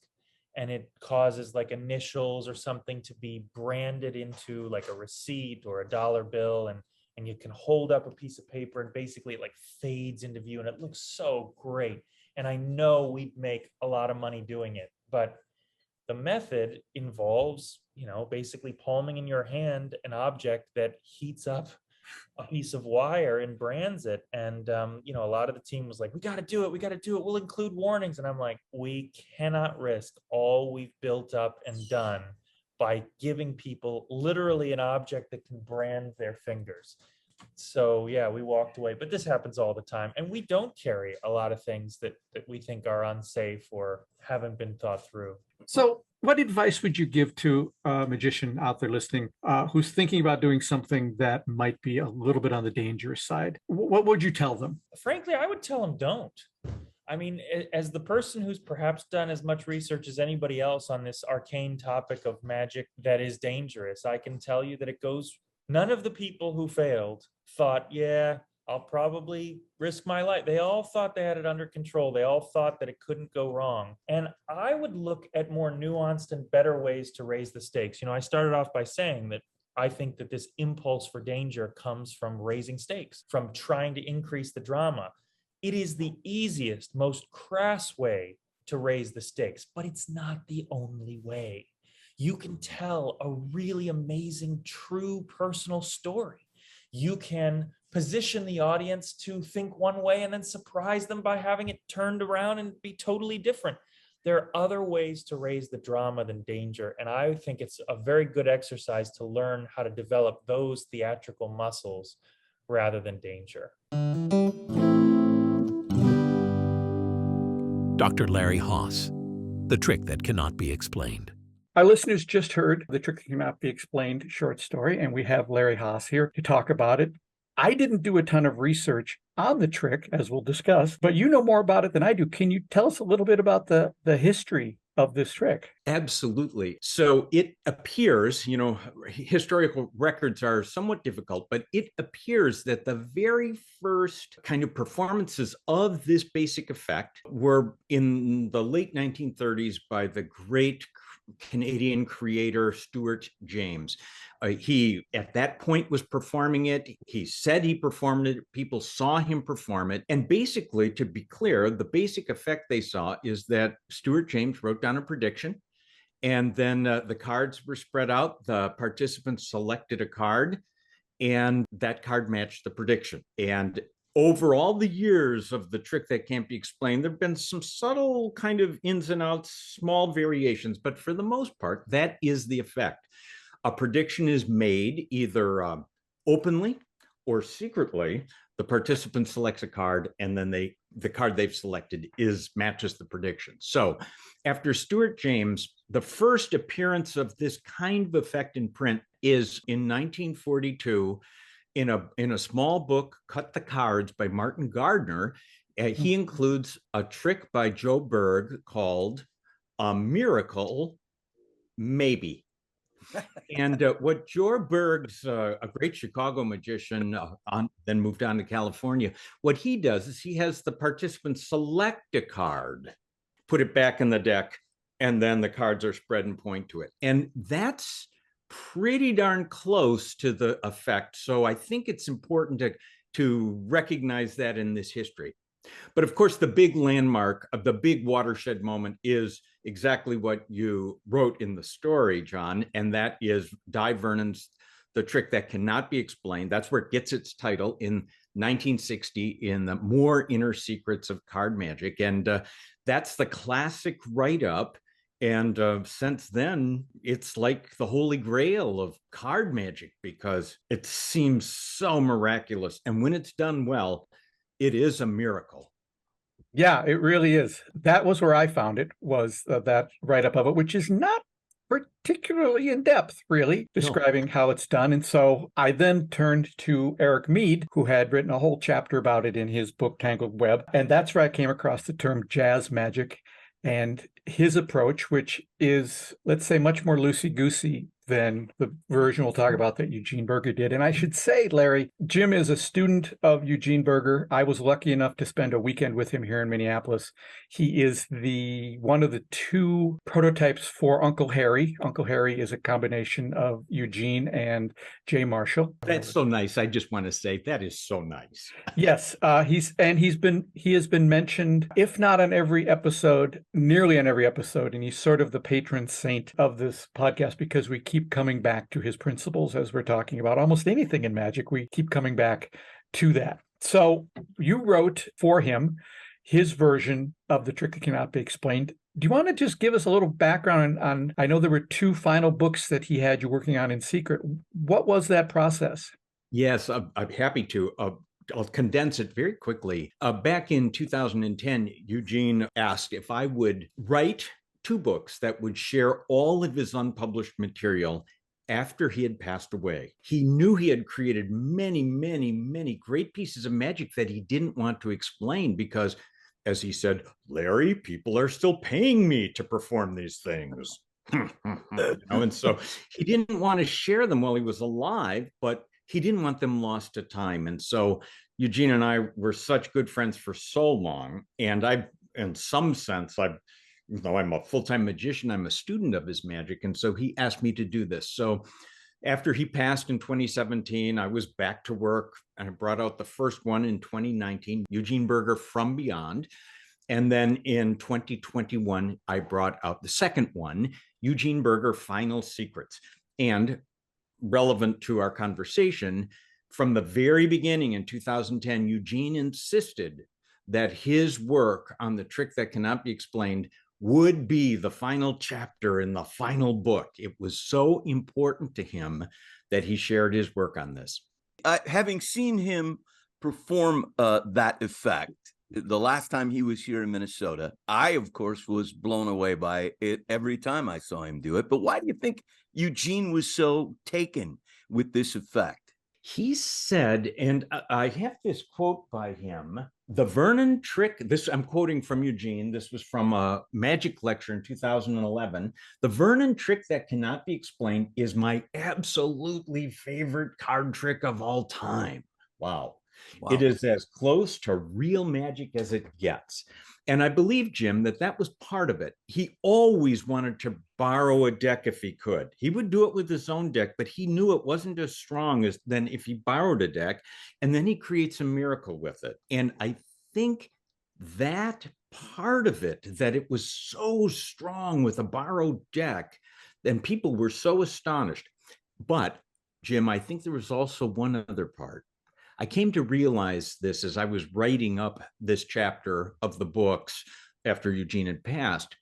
It was Eugene's friendship piece. And what I mean by that is, let's think about what happens. Eugene borrows a deck. The deck is fairly mixed. The participant selects a card, and Eugene then reveals that it matches the card he had set aside for his participant earlier. And the meaning of that is that Eugene and the participant were profoundly magically connected. And that meaning, I think, gave Eugene thrills to the core. In every performance, it isn't just that our cards matched, it's that we have a connection. And Eugene was such a people person. I think that's part of it. We had Michael Close on last season, and he was talking about the difference between his performance style and Eugene when it came to restaurant magic. And Mike was talking about, he liked to stand so he could change his positioning if he needed to, depending on whether or not he had a difficult person on either side of him. Whereas Eugene insisted on sitting and becoming part of the group. And I think that's a part of the secret of his success, was that's what he wanted to do, was not stand apart, but be part of you. Absolutely, John. A quick story on this. Eugene told me he had learned that higher secret of close-up magic from the great Don Allen, who he knew as a teenager and took lessons from as a teenager, and of course, knew him all the way through his life. And Don said to Eugene, always sit at the table. That way you're part of the group, not standing up out of the group. And I will just tell you both, for many years, I didn't understand that. And I'm performing my close-up magic standing up like Mike, who, by the way, is an extraordinary worker, right? An extraordinary magician. But I was standing up and doing this. And then one day, suddenly it like dropped from the sky. And I realized Eugene was right for me. For me as a performer, I needed to sit there and become part of the family, part of the family at the table. And I will say, it's one of the secrets that made him so successful with the trick that cannot be explained. Having experienced with him sitting in a restaurant, he was here for a program we used to put on called Sunday Night Magic. And he came in and spent the weekend with us. And just sitting at that restaurant table with him as he did the trick after trick for us and for people who stopped by, that was his milieu, was just hanging out around the table. He felt right at home, I think. I agree with you. That was his superpower, his place of extraordinary power. He was great standing up, and he and I made seance shows together and all of that. But I've seen Eugene in every context, but I absolutely do think sitting up close up at a table in a restaurant, perhaps, that it was his finest venue. Yeah. As we mentioned before we got on the air, the research I did for this story was reading about Di Vernon and then reading Eric Mead's piece. And that was the structure, which was Eli has to learn this jazz magic in a matter of a couple days and goes in and is terrified and then has a very good experience doing it. If I had read your book, there would be no short story, because the way that it's done by Eugene is, although complicated, it's not for the faint of heart. He has built-in outs and he has a process. Have you, since the book's come out, had any conversations with magicians who have gone down the Eugene path and their response to how he did it and how it's working for them? Yes, I really have. I mean, as you might imagine, this was one of Eugene's longest sought secrets. Yeah. I mean, magicians have been writing me since they'd heard of the book projects, like, will that be there? And I'm like, last chapter, last book. And so it's come out, and so many people have been experimenting with it. And I hear that they're experimenting with it. And then I don't hear from them again. And I think what that might indicate, I don't know, but I think what that might indicate is that this is a tall mountain. That's the metaphor I use in the book, and it's really true. My research into Eugene's past and history shows me that he was doing this on a regular, almost daily basis since the early 1980s. And so, I mean, the reason it was a miracle in Eugene's hands is because this was his masterwork that he'd been working on for so long. And I think, your magician, your story, had he known like how tall the mountain was, might have just said, I'll do something else instead. But because and maybe this is a useful way of both of you to kind of talk about it, because I really believe everything in the world of magic, all the methods of magic are possible to use with this piece of magic. You can use a device, some kind of mechanical device. You can use mathematics with this. You can use a sleight of hand. You can use, and of course, it depends upon psychology. And so, everything's fair game. So the more you know about magic methods, the more you have to draw on as you're creating the miracle. And I think that's part of why this feels so much like the Holy Grail. Do I have enough arrows in my quiver to attempt this? Because without all those arrows in the quiver, it's quite likely you'll shoot your arrow and be like, well, that didn't really turn out very well, or that was obvious. So I think that's what makes this so sought after by magicians, because they see how much work it will involve. Well, that's true. I mean, I am not a magician. I can do one trick. But in going through your write-up of how he does it and looking at those wonderful videos, there is really a path. And he's made room for miracles if they happen, but you're never really adrift if you just follow what he said. There might be a lot of steps involved, but he's always, unlike what Eric Mead was writing about, which terrified me, because, I mean, what Eric was saying was, it's good with 2 decks and just go in and start shuffling stuff and just see what happens and use your skills, which is great if you have skills. But I think the way Eugene did it, although difficult, is such a straight line that it's actually much more reassuring, and it's not jazz. It's you can go off and play a solo if it happens, but you always have a home base that you're headed toward. Yes, the metaphor I used is not jazz, it's chess. And that is, I believe, the correct metaphor for what Eugene was doing. He always got to checkmate.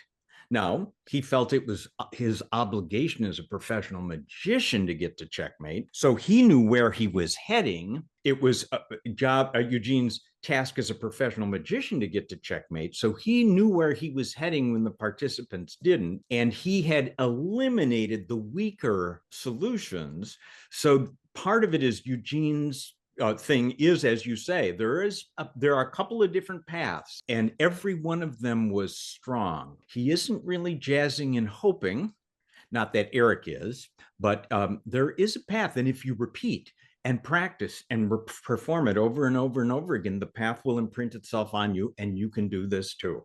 And I think that for those people who are not magicians listening to this, without giving away a whole lot, there are kind of 2 ways to do this. One is simply jazz. You are trying to locate a card, and you're going to use whatever abilities you have or have learned as a magician to get where you want to go. And you will take whatever out you can get. And sometimes it's going to be incredible, and sometimes it's going to be, okay, yeah, we did it. With Eugene's method, all of that jazz goes away, and you are on a mission to get where you want to go. And there are many ways that he will stop and say, okay, I'm there. And all of them are miraculous to an audience, especially, I think, an audience of magicians. I think this trick plays to magicians in a way that it might not play to lay people, because lay people expect a certain amount of miracle to happen. Magicians think they know what's going on, and Eugene could just blow us away by how he got where he wanted to go. And it was incredible, I think. Yeah. One of Eugene's favorite lines when performing this, fair, and the person would say fair, and he'd go, it was fair. It is fair. I mean, he would constantly, because it was, he wouldn't ask that question unless the choice that had just been made was fair. And so that is true, Jim. I think it's true that magicians had a certain kind of ride with this, where they felt everything was fair. And magicians are especially looking for unfair. Right. We're an audience. I suppose an audience is too. They're trying to follow along and puzzle it out, but they're not, I think, as blown away by this as some magicians are, who are like, what just happened here? Because I know so much of what's going on, and yet here I am, bamboozled and flabbergasted when it ends. You know what? Yes. I mean, this is such a rich conversation. One thing, and it will help illuminate Eugene's insistence on chess, I'll say 2 things, as opposed to jazz. So Eugene explicitly said, I am not good at some of the stuff that goes along with what we might call the jazz version of this. He didn't feel confident, like he could succeed with some of those, we might say, cognitive processes. And so he just created his own version that didn't rely on them. And so that's the first thing to say. It wasn't that he chose the chess version rather than the jazz version because he wasn't 100% confident he could succeed. And the second thing, Eugene's highest value with all of his magic, card magic or other magic, does it have tremendous impact? That is the word that's at the heart of all of Eugene's choices. Will it have great impact? And I think he felt sometimes with the jazz version, It might not. It might only have okay impact. And that's Right. not good enough. Right. Yeah. I mean, and doesn't that, I think that comes from a real place of caring about his audience. That he absolutely wants to make sure that the people who are seeing him and the people who have hired him get a high level of performer and experience rather than an okay level. And that's, I think, led to so much of why Eugene is great. You know, Jim, I couldn't agree more. I think you've just said something that goes to the heart of Eugene's special qualities as a performer. Eugene would go home after working a show and he wouldn't ask himself, did that look good? Did the trick work? Did I fool them? Eugene would ask himself after every show, what quality of relationship did I make with those people tonight? Because Eugene knew that that was the pathway to his, for lack of a better word, business, that people felt great after they'd had an encounter with him. So Eugene was never showing magic to people. He was always playing magic with them. Yeah. And as you both know from having seen him, he always created the feeling this was play, like you were in the playground with Eugene. Yeah. And who didn't want to be there? Absolutely. You know, so I had reached out to him after I read Spirit Theater. And, you know, long before there was an internet or anything like that, I read the book. One of our local magic shops called me and said, a book came in that you've been waiting for your entire life. You better come down. So when I read the book, I was like, yeah, this is it. This is all I've ever wanted in magic, is to do this kind of work. And so I reached out to him. I just called information in Chicago and said, do you have a number for a Eugene Berger? And they did. And I called him and I said, I read your book. I love the show. I want to know who has the rights to it. And have you sold, you know, the ability to perform this to one of the, and he said, who are you? And I said, I'm just a guy in Minnesota that would like to do this show, but I would like to, you know, find out how to do it with permission and or pay you money to do it. And he said to me, listen, I'm kind of busy. Can you call me in a week? And I said, sure. What day? But call me on this day at this time.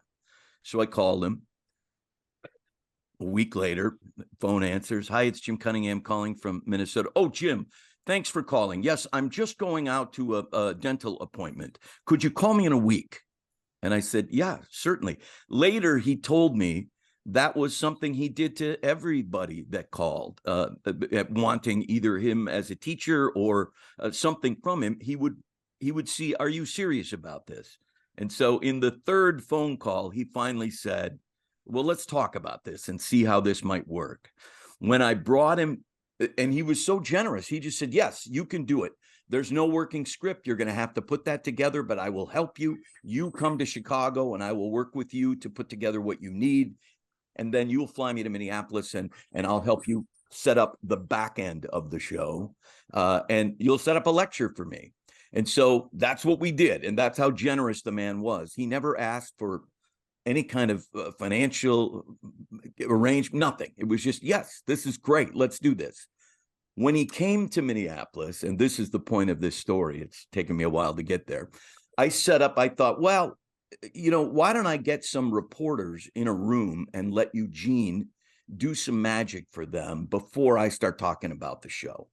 So Eugene agreed to that. Sure, I'd love to. So we got 3 or 4 reporters in the room, all from the big newspapers in town. And Eugene starts to perform magic. And the first trick he does, I'm watching him entertain these people. And he has one of the reporters pick a card and lose it in the deck. And then he cuts the deck and says, is this your card? And it's not. The guy says, no, that's not my card. And Eugene says, really? And I thought to myself, oh my goodness, here I have brought this man in to impress these people. And the very first trick, he has screwed up. And he hands the guy the deck and says, well, find your card. And the guy goes through the deck and goes, it's not here. And Eugene says, well, we're going to have a seance. And he puts the deck down and he puts a little candle on it. And he lights the candle, sets the thing down, you know, goes through this whole deal. And they look in the deck. It's still not there. And Eugene blows the candle out, thinks for a second, and says to the man, maybe you should try it. And he puts the deck in front of him and the candle and says to the man, light the candle. And the guy opens the matchbook, and there behind the matches is the guy's signed card folded in quarters. It was the most miraculous thing up to that point that I had ever seen. How that card got there, folded up, it just completely fried me. And I knew a thing or two. So I wonder if that, as early as 86, if there was some sort of, this is how I'm going to play with this, the trick that cannot be explained, because there were elements of that in there. Did you ask him about that after, Jim? Did you tell him you were freaked out? I might have told him I was terrified when you didn't find the right card. I thought, oh my gosh, here we go. We're off to the races with the reporters, and they're going to say, yeah, he wasn't that good. But he ended up completely, as you would imagine, dazzling all of them. And they wrote a terrific article about him and about the show. And it was magical and terrific. But I think I may have told him how terrified I was. And I think his response was something to the effect of, well, Jim, at these prices, I almost always get the right card. That is very funny. What a delightful story. And that was his version of Matt Schulian's great card in the matchbox. When I met him in the early 90s, he was no longer doing that. He had other similar pieces he was doing, but it's great to know that in 86, you got to see him do it. Yeah. And this points us to another element of Eugene's work on the trick that can't be explained, and everyone's really, and that is what used to be called misdirection, but which is properly called, I think, attention management. Eugene, like the best magicians, makes sure they don't go, oh, look away so I can do something. What they do is they make sure that the audience's eyes are always where they want it to be from the beginning to the end. And Eugene, so he's like a film director, directing attention throughout the entire performance piece, so that when those secret moments are happening, they just completely drop from view. So attention management is an important part of this routine, and of course, so many others in magic, because it's so key to the psychology of magic. You know, there's a couple other things that I think are mentioned in the book that are important for this routine, but that I think he felt important everywhere. And I just want to get your thoughts on them. One is the use of acting. How did he feel about acting? So, yes, Eugene talked explicitly about acting. And it's something that I teach about as well. I'm a trained theater person. And so at the Magic and Mystery School, I'm always teaching about acting, but Eugene absolutely understood this. It's essential to act as though what is happening was always going to happen. And that's easier said than done. To act like everything you're saying is being said for the very first time, and that the ending is exactly what was intended from the beginning. These are actually high-level acting skills. And I do think that's also part of what makes this such a tall mountain. I 100% agree with you, because without giving anything away, you can see, as the magician, a miracle right there, and then it's shuffled away. And that, to me, would be the hardest. It wouldn't be the other end of the spectrum acting wise. It would be there it is. Oh, dang it. It just went by me. That would be impossible for me to. There's a perfect acting moment. Another acting moment, really, this is to come back to John's question too. Eugene always said, one of his very famous sayings, which lives in my head, thinking kills magic. Mm. So if the audience perceives that you're thinking, show's over, because now they have a way that this is accomplished through your thinking, as opposed to no way. There's no way that could have happened. So one has to act like you're not thinking or not caring when you are thinking and caring. Right. Yeah, but he also would be, based on the videos of him, because you have a lot of wonderful videos attached to that book, he is just as delighted as the audience at the end. Yes. You know, That's such a good point, John, because it tells us something about Eugene's really special character as a performer. It was never like, look at me, gotcha. Here I am, big, powerful magician. It was always for him, wow, look at what just happened for us. He was part of the play, even though, even though everyone was giving him credit for it, he could be astonished too. He would be astonished. Wow, he'd go, wow. And that points us to another element of this piece for him, which is that everyone is a participant. And he is not going to perform this piece for people who are going to challenge him who aren't going to play. They're not going to get to see that show. Eugene's just going to sit there. He's selecting the people who are going to get to witness this very, very carefully. Vernon had a very important statement: be a good general. And what I take Vernon to mean is always perform from the high ground, not from the low ground with some jerk who's trying to bust you. And Eugene was really, really good at seeing, do I have the high ground here? Can I succeed with this piece? Is this a person that will participate with me and play? These are the higher secrets, I think, of the trick that cannot be explained. We had Mac King on last episode, and it's just sort of in passing, he started talking about the number of times there's people on stage with him during his act, and that there's only about 10 minutes where he's alone on stage. And he talked about how the first 5 minutes he's doing his famous rope trick.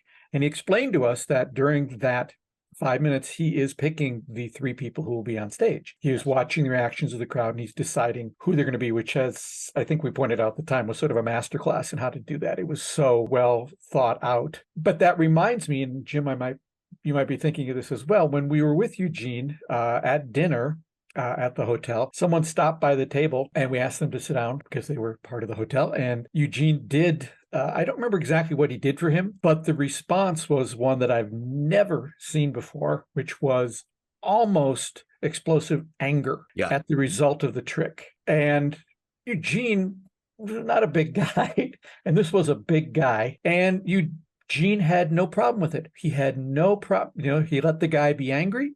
He didn't fuel it. He didn't stomp on it. He just let what was going to happen. As Jim and I are sitting there thinking, if he comes across the table at Eugene, we're going to have to do something. And, we're not those kind of guys. But that was an experience where I just saw Eugene's complete control of the moment. Yes. Now, I do have to ask, what was it, just that the person was angry about the fact that this impossible thing had happened they didn't understand? Yeah. Yes. They were so blown away that they went from, confusion to immediate anger over the fact that they were that deeply fooled. And it was a crazy reaction. I've seen it happen, actually. When I first started performing magic almost 30 years ago now, I was volunteering in hospitals. And, so I was working as a volunteer, and I was being ushered into patient rooms. And I distinctly remember performing a miracle at the bedside of a little girl, and she squealed with delight. And the mother looked at me like I was the work of the devil. And she said, "How did you do that?" And she was so upset because of this. So in the real world, magicians never have that reaction. We love magic. But in the real world, that reaction can come up. Though I've never seen it with Eugene because he's always so playful. But I'm sure it happens. Yeah. Yeah. Jim gave us a little history of his first encounters with Eugene. How did you connect with him, and how did you get to the enviable position of the keeper of the secrets and the one that he trusted to pass them on? Yeah, let me just start there. Such an unbelievable honor. I felt so honored to have been entrusted by Eugene with the beautiful task of bringing his unpublished secrets to the world. Now, quick aside on that, there were some long, hard nights there, because as it's a tall mountain to climb to perform these, it's a taller mountain to explain them so everyone can understand. And it was a 12-year project. I worked on that project for just shy of 12 years. So, I just kept after it, and I I felt Eugene's spirit with me. You can do it, Larry, or go back and rewrite that chapter again or whatever, because I wanted to honor my teacher. I really was going to spare no effort to honor him. Now, how we met was really interesting. I was a young philosophy professor, an assistant professor of philosophy. That's when I discovered magic as an adult, not as a youngster. And I was spending my summers in Chicago, and I went to Jay Marshall's great shop, Magic Incorporated. And Bruce Bernstein, a very, very clever creator of magic in Chicago, said to me, "You're a philosopher, you need this book." And he handed me one of Eugene's books, the book called Intimate Power. And I did need that book. I read that book that night 3 times. And since I was in Chicago, I had the audacity to meet him and take my family to go see him work at Biggs. And then we discovered that my wife is a philosopher too, and I'm a philosopher, and Eugene was a philosopher. And suddenly we had all of these grounds of connection through philosophy and Chicago. And one thing led to another. And every time we were in the city, we would get together with Eugene. And then I brought him to my colleges many, many, many times, and he folded me into the Magic and Mystery School as a faculty member and the associate dean there. So Eugene and I spent so many times together. We made shows and lectures together, and I guess that says he trusted me. He learned he could trust me, that I wasn't going to fail to deliver. And so then when the questions of his posthumous writings emerged, I guess he thought of me, and by God, those books are done. Yeah, and that's the thing about Eugene here. Here he is in 2010. How old would he have been in 2010? So let's see, he died in 17 at the age of 78. So he was 71. 71. Not young, but not old either. I mean, he was at the height of his powers at that point. Yes. And he has the foresight to identify somebody and say, hey, when I'm dead, I want you to, here's a whole bunch of material that I'm not willing to part with while I'm still working. But after I leave, I want this to be part of the Magic Fraternity's library. Think of the foresight there, and the kindness there, and the generosity there. It's amazing to me. It is. He was that kind of person. Two parts to this.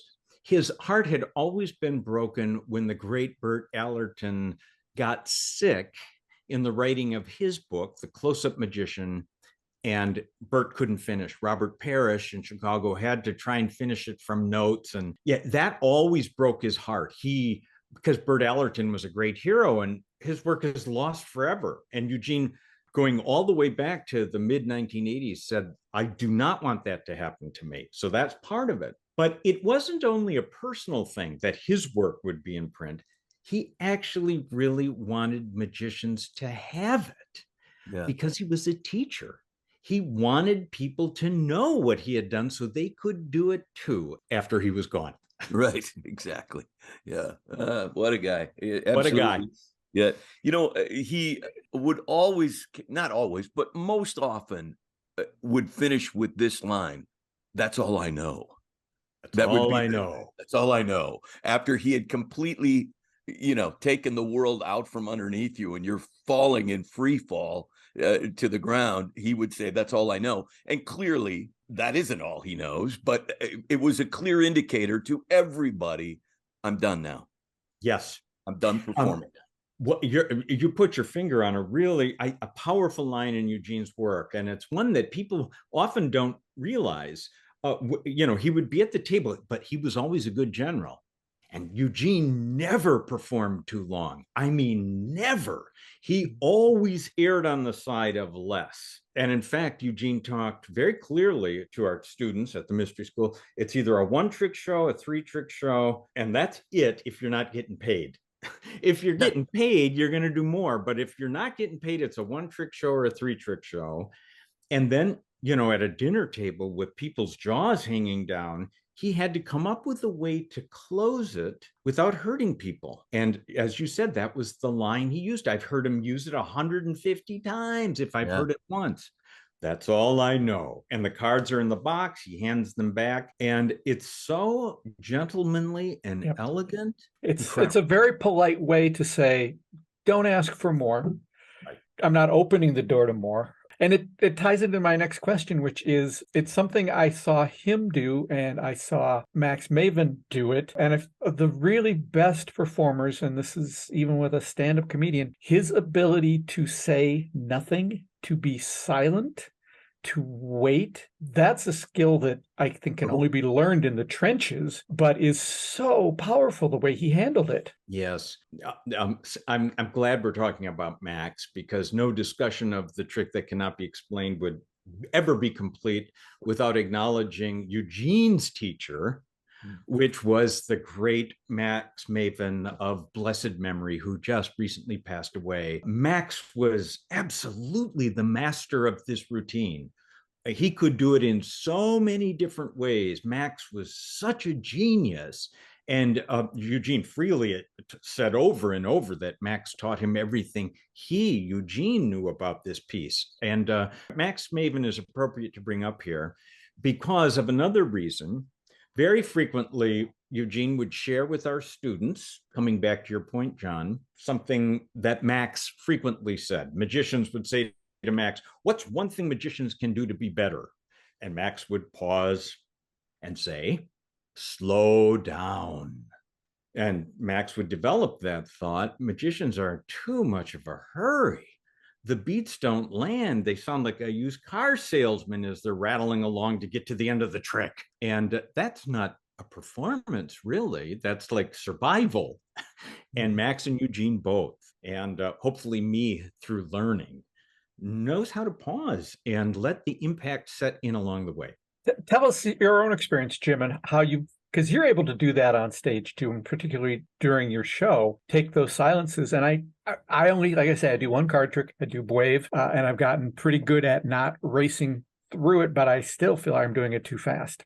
I think because the book that brought me to Eugene was called Spirit Theater, that's why it resonated with me, because I am flat out not a magician. I know just enough to be stupid. And Eugene, in that book, created a piece of theater, and that I could wrap my head around. A piece of theater, yes, I've been doing that I get. So it's a matter of learning what I need to produce a piece of theater that would amaze and astonish and give joy to the people who are in the crowd. And so any silence or pause that I have comes not from any kind of magical thinking, because I don't have much of that. It comes from the other side. It comes from having done theater for a while and knowing the power in taking a pause and letting an audience either catch up to you or think they're one ahead of you when you're two ahead of them, or whatever it's going to be. But it's all about theater for me, and that book sort of opened the door to me wanting to perform magic, because I really don't. I love to watch magic. I will seek it out. I will spend hours watching stuff on YouTube. I will go to magic shows if there's one near me. If I'm in Vegas, I'll see as many as I can. I don't want to perform it because it is just so darn nerve-wracking if you don't have, as Larry said, a lot of arrows in your quiver. And I simply don't. I know, I know a lot of stuff, but these hands don't do any of the things that I know in my head. I can't make my hands do that. And I'm not willing to spend the time to learn those things. I want to know just what I need to know to do what I need to do. Well, Jim, I would say you've really put your finger on something very essential about the silences and the pauses. In theater, you have to learn how to do that. You have to do that for your other actors, to be able to interact with you. And while you have real emotions going on in your spirit. And so another way to look at the magic problem that Max points to is that many magicians, perhaps who go too fast, they haven't had the theatrical training required to deliver script like theatrical lines. And so they end up sounding like used car salesmen because they haven't had the training to know how to do it. Right. And Eugene had enough training. He had enough training to know how to pause and let things happen in those spaces. Yeah. And see, I think that is a little bit of the crux of the biscuit for me, is that I understand that portion of it because that's what I do. That's what I do for a living. So I get that part of it. And the other part of mystifying somebody has a lot to do with what you have spent hours and hours and hours and hours and hours and hours and hours alone at your kitchen table working through. And you spend so much time getting that part of it right, the sleight or the actual misdirection or attention management, that by the time you get to perform it, I don't think I think sometimes the disconnect is I didn't spend any time working on a frame or a script or it just doesn't seem necessary. I can do this thing now and amaze you. And sometimes that works. But in Eugene's case, almost always there was a great frame that surrounded what he was doing. So, and that gave him a context. It gave him all of it. And that's why his magic, or, great magicians' magic is that way, because they have spent time figuring out the other side of the equation. It's not just the sleight. In fact, it's almost never the sleight. It's the rest of it. Yeah, I've got a good friend, a great theatrical magician named Max Howard, who says, and I quote, "Magic is everything other than the trick." And that's exactly on this point. So learning a method or several is never sufficient for a magical experience. It has to have all of the theatrical work and scripting and framing, all the acting, all the things you're talking about for it to be experienced as magical in the way that, like, Eugene could do. Yeah. One of the things I'm thinking, having heard Jim's story about, because I've heard Jim say over and over, I'm not a magician, I'm not a magician. And I feel that in this podcast, I'm the one who's allowed to say I'm not a magician, because Jim actually does a show that has some magic in it. But years ago, when I was starting to research the Eli Marks series, and I knew some magicians, but I didn't know any magic. And I went to, I believe it was a Genie convention, and I was in the dealer's room, and I saw Cosmo, and I'd been subscribing to his DVDs. So I knew Cosmo, and I went up to tell him how helpful they were. And he was very, jovial. And he said, "So you're a magician?" And I said, "No." And he said, "So are you a dealer?" "No." "Do you create magic?" "No." "Then what are you doing here?" And I didn't have the phrase that I've used ever since, and when I heard it from Eugene, which is, there are many rooms in the House of Magic, and I'm just in a different room than you guys, but we're all in the house, and you can move from room to room. And that philosophy of his is peppered throughout all the Eli Marks books about there's no wrong room to be in the House of Magic. And that's something that a legacy of Eugene's that will stick with me forever. Is there something, Larry, that you're thinking of that is really his legacy to the world of magic? That is absolutely one important part of it. So much of magic, I take it, in the 1970s and 80s, which you see in the literature from that time, is all about, my muscles, my magic muscles are bigger than your magic muscles. And it's like, and it's like the mark of a great magician is how hard your sleight is. Forget about whether you've actually astonished people when you've done it. And Eugene was not alone, but he was part, I think, of a transitional moment in magic when Eugene and others stood up and said, it's not about how big your sleight is.